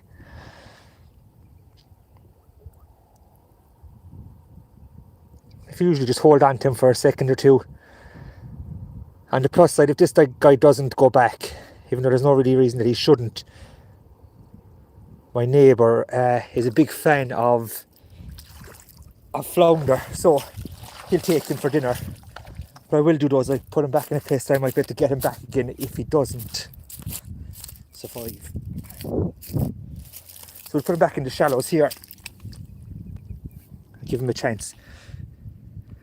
Now if he doesn't go back, we'll know in a few minutes. He is breathing away, no problem. and even though it doesn't look like it, he's actually under the water by an inch or two. So we'll give him a chance, and if he doesn't go back, see the camouflage by him. If he doesn't go back, I'll get him for the neighbour. So we'll keep an eye on him. Like I said, my neighbour loves all sea fish. And we'll get back in the other. We'll get the Coniflex in now as well. So, like I said, it's not the end of the world. He is sizable, and there's plenty of meat on him. He's not one that's just spent or anything like that. So, if he doesn't go back, like I said, the neighbour will have him.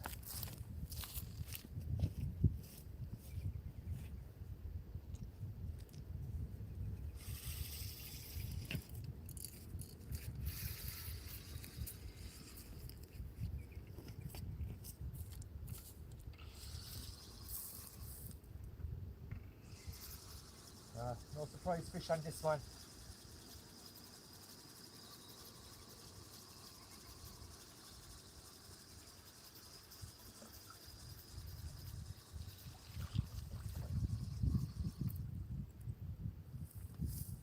Bit of crab action on the baits, alright. But we get out this fresh one. This will be the last cast now, guys, on that rod. And it's definitely time to take in the big one and see what's going on. The Achios has dropped off as well, so we could have a run of fish at the end.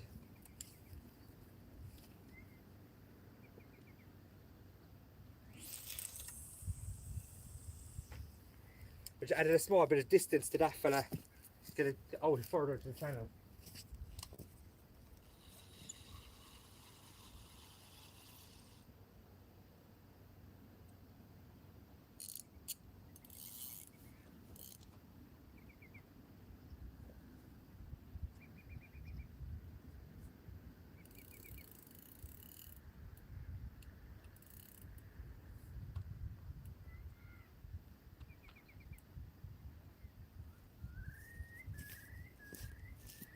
Gather our traps and get back up to the perch. So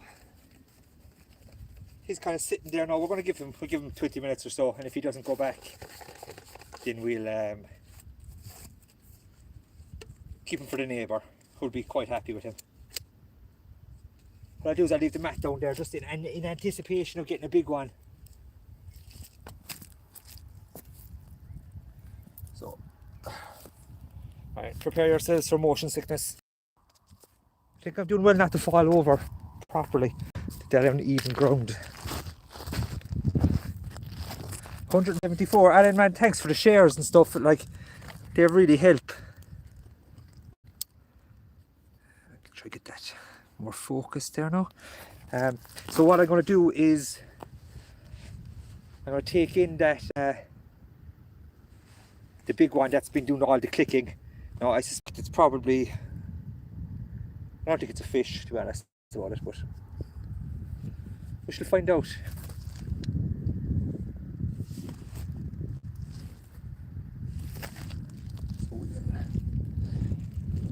Right, get this one in, and that's kind of us then. We'll start packing up the other stuff while the last rods are out. Yeah.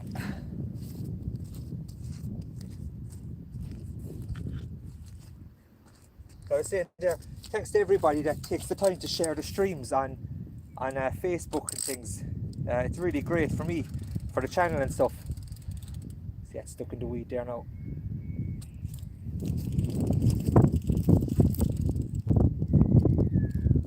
It doesn't feel like anything, that's unfortunately.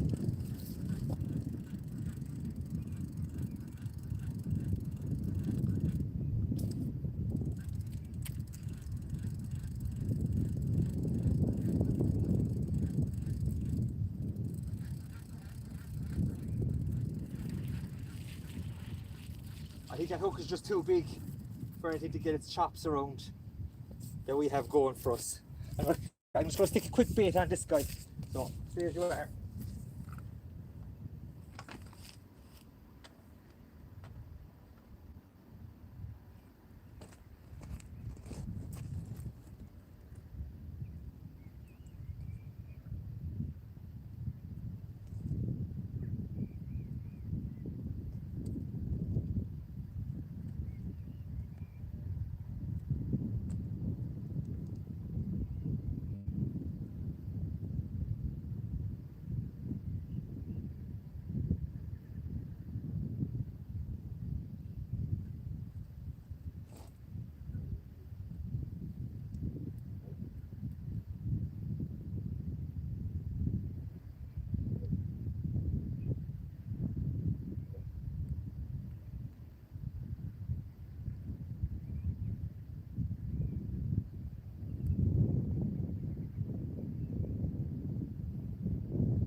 Alright guys, I'll just show you the last bait for this one. Monster hunting. Hopefully we'll be seeing more of those baits in the next few weeks. Give this one an extra bit of whaley. A lot of weeds starting to come out of the channel now though, is the only thing.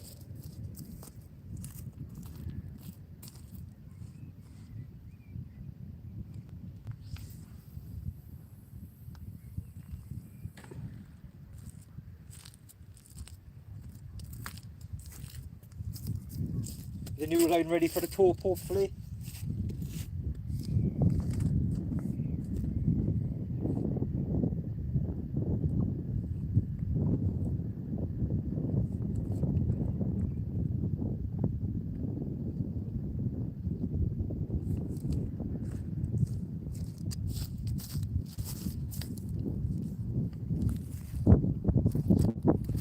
Oh, we get to have a bit of a chat while I'm wrapping up the rigs.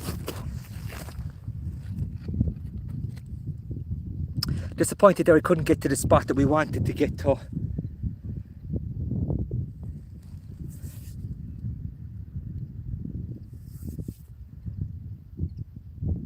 Okay, sorry guys, we're gonna catch up on a few comments there now guys.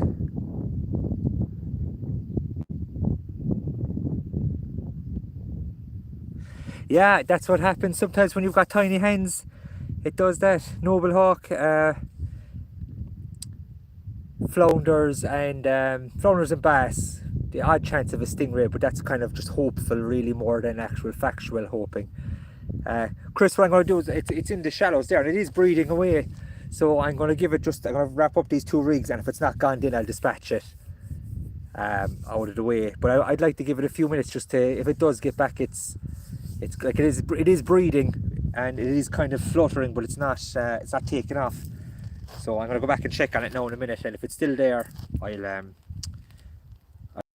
pretty sure I could have got 36 out of him in the competition actually, if it came to it. Luke, how's it going, buddy?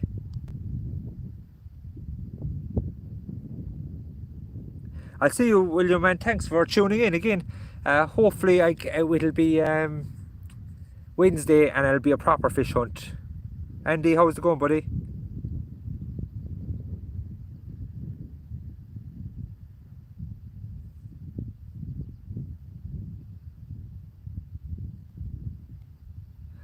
Oh, Simone, I'll have to check out my looks like Italian see, can I get some translations going? I'm afraid I don't understand what you're saying to me, buddy.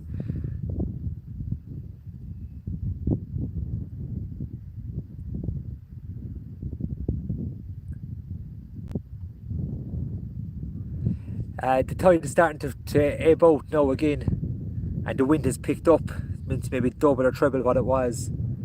So maybe we might get a fish on the last cast here on it going out. Alan Martin, thanks again, man, for the sharing of the videos. Like I said, like, I'm only a small channel, but it really helps. Anyone who wants to share any of the videos onto their Facebook is more than welcome. And when you see the live streams going up, if you want to share them, every little helps with the channel. Like I said, I recently got the email that I can monetize, so trying to figure out what I'm going to do with my €4 a month or €5 a month. But if you do see any ads popping up, now they won't be on the live streams, feel free to watch them. Every ad watched is a couple of cents in my pocket, which I promise to waste on fishing gear. And the more money that comes in, the more fishing gear related stuff will be funded with it. A few trips and things like that. Can't wait to get down to Tom Collins down in Union Hall. He's got the charter boat Loch on Eosk. It's a beautiful boat, really spacious deck, plenty of room to sit down on as well, and it's got a cabin with plenty of seats in it. It does a bit of whale watching and things as well, I think, so you can get in out of the elements, or if you're like Alice, see you cry.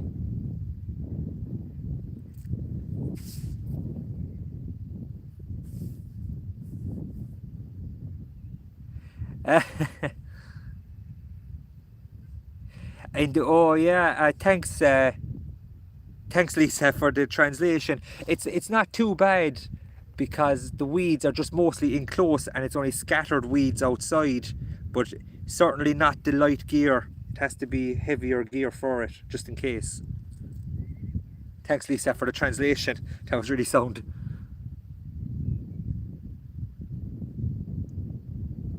Brendan, that'll be something. I'll actually be fishing with one of the Century BBs, but my casting rods are in, like I said, are in Waterford at the moment. I have them rebuilt, but it's just to be able to get there to collect them is what's holding me back now. But as soon as I can get there to collect them, I'll be delighted.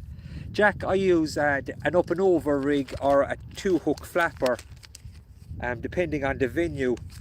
But I always use heavy snoods, talking 60-pound snoods. And the reason for this is the stingers, even though they're not going to really bite through anything, but if you get a big one, what it will do is anchor itself on the sand close in.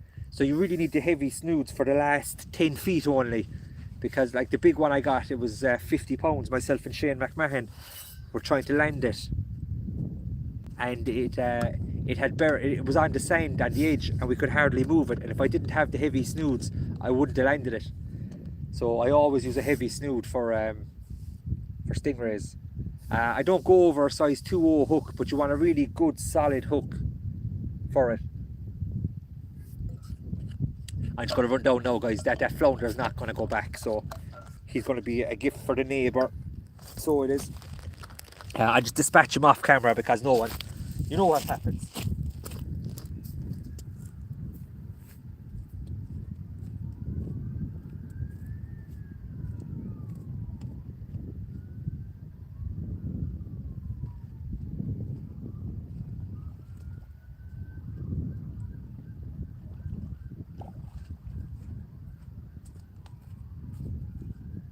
Knock to the back of the head will dispatch him quickly and humanely.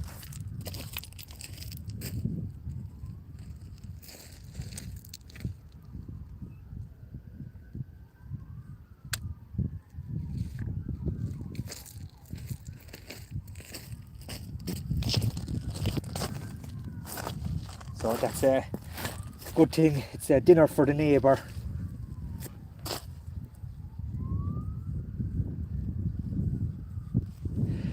Brendan, I see. I want to go and I want to pay the man as well, and I'd like to meet him properly. Yeah, Chris, I had hoped he was going to go back, man. To be honest about it, he was breeding away, but he didn't go back. I try not to take fish if I'm not going to eat them myself, but I would have liked for him to go back. I did think he would. I didn't think that he was going to die. If I'd have thought he would die, I would have done it immediately. I do. He did look better. He did look like he was going to go back to me, and I do fish for flounders an awful lot, so I wouldn't be too far wrong usually. But it wasn't to be. So he's going to be dinner now.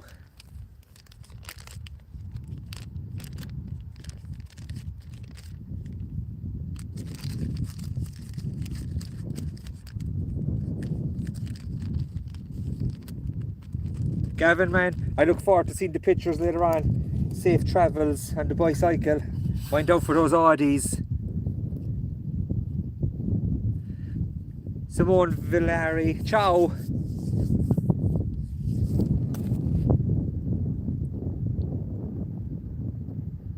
So, like I said, it's nearly getting time for home for me. I did start the stream a good bit.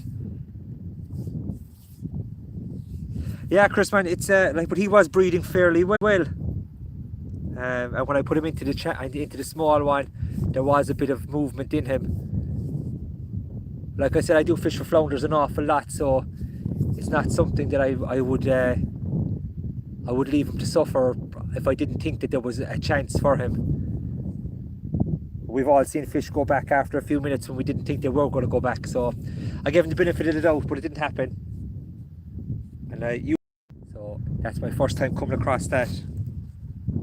scenario.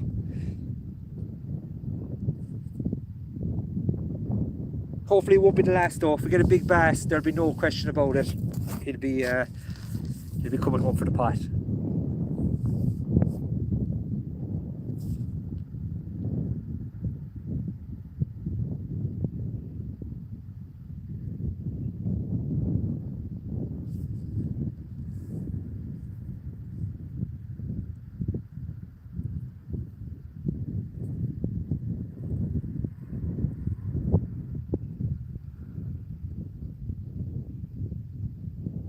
Thanks, buddy. I enjoyed the fishing now. Like I said, hopefully during the week we'll get to do some proper fishing. I'd have to go through my gear though. A lot of my gear is in need of TLC. I had hoped to get the rods rebuilt, so I've sent off 3 of my my bigger rods to Mike up in Waterford to get done. So I'm kind of using rods that I wouldn't generally use. That they need. My plan was to have them up to him already and have him back in time for stinger time, but it didn't happen. I'm just going to turn you to the side briefly here, and I'll take in the Coniflex because unfortunately we're heading out of time.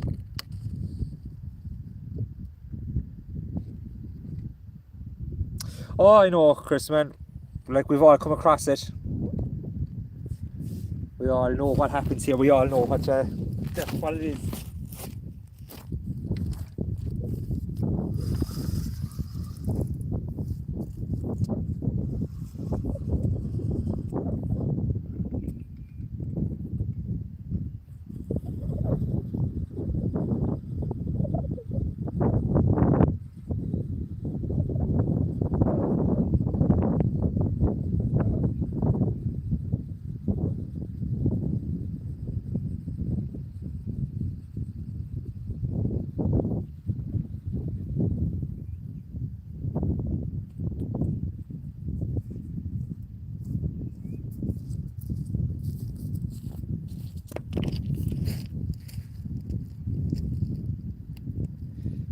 Now that's one rod out of the way.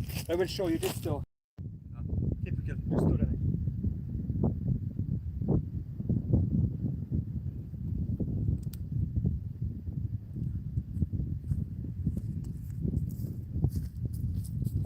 it. If you're ever fishing in an area and you're trying to figure out what bait will be good to use, keep a look around for the signs. And this is a peeler crab that has shed its shell, so there's no meat at all inside in that, as you can, and so that's all that's left of him. But that's a sign that there's crabs peeling in the area. I'll go back on the other 2. Like I said, the tide is starting to drop now fairly nicely, so I don't know, will we be looking at many more fish. But it wasn't overly bad. We knew it wasn't going to be great, especially not being able to fish in the area that I had intended. Mark, it's really tide and weather dependent here.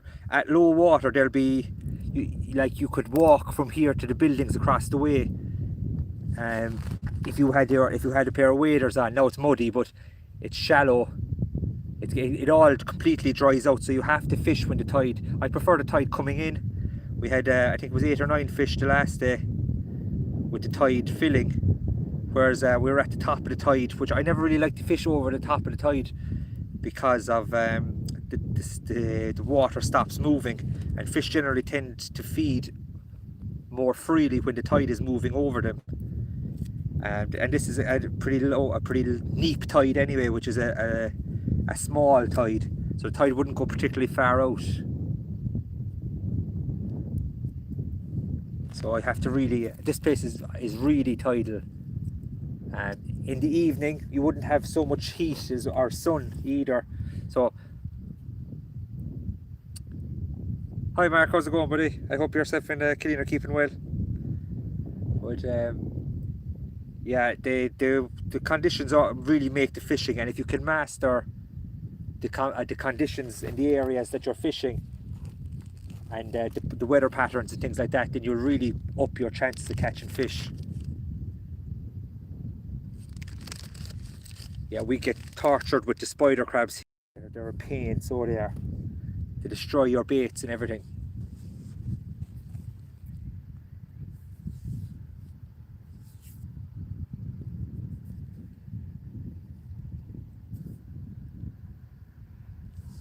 Oh, unfortunately, I get the Akios in.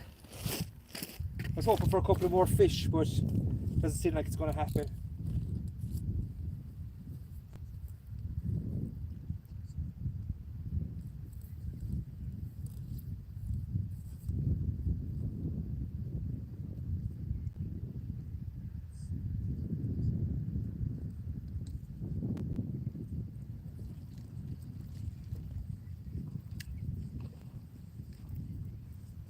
Catching anything? Just a few flounders. Oh yeah.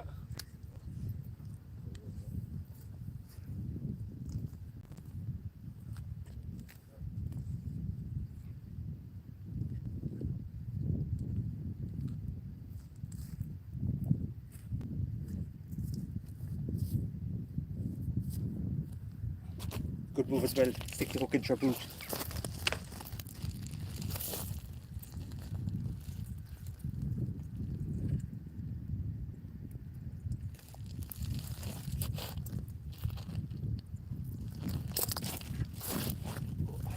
I'm going to leave the big one out until last, just in the hopes that something big hits it.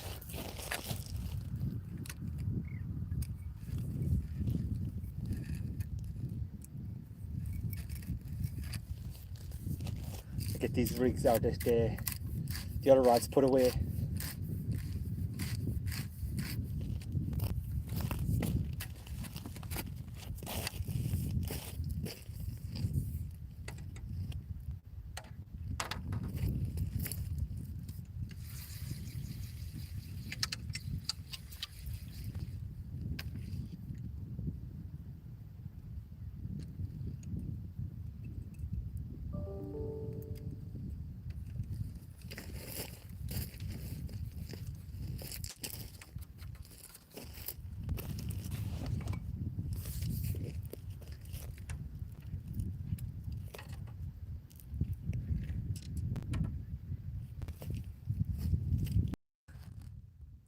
Lashy there.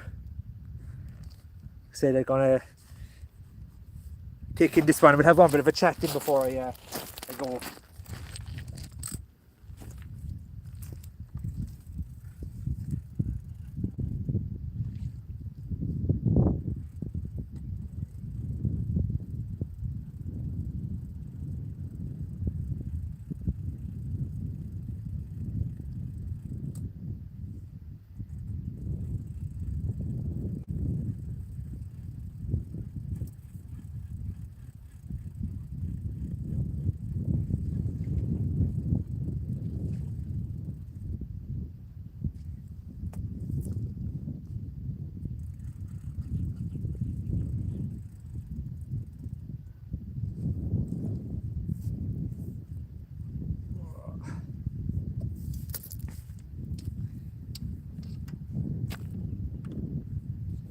Oh guys, unfortunately, like all good things, it must come to an end. But it's been great chatting with you guys. Good luck, Chris. Yeah, it's lovely and warm down in Kerry, man. Unfortunately, looking at all ambulance passing over the bridge there.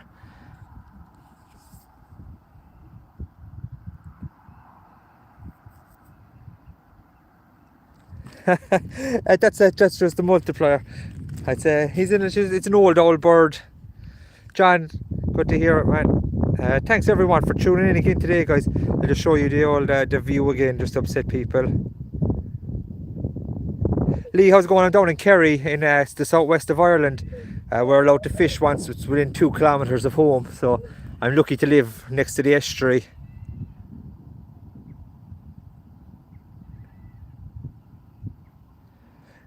Lee Rutherford, that sounds like some seriously rough stuff fishing. It's not something that we do at all. It's all usually light lines and bass and stuff here. But I'm going to up the game a bit next week now for those stingers, hopefully. Get you a nice shot at the windmill as we're chatting.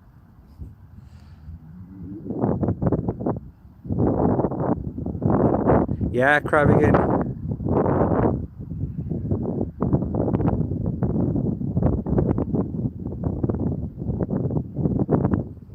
Ah, cheers, Ben, man.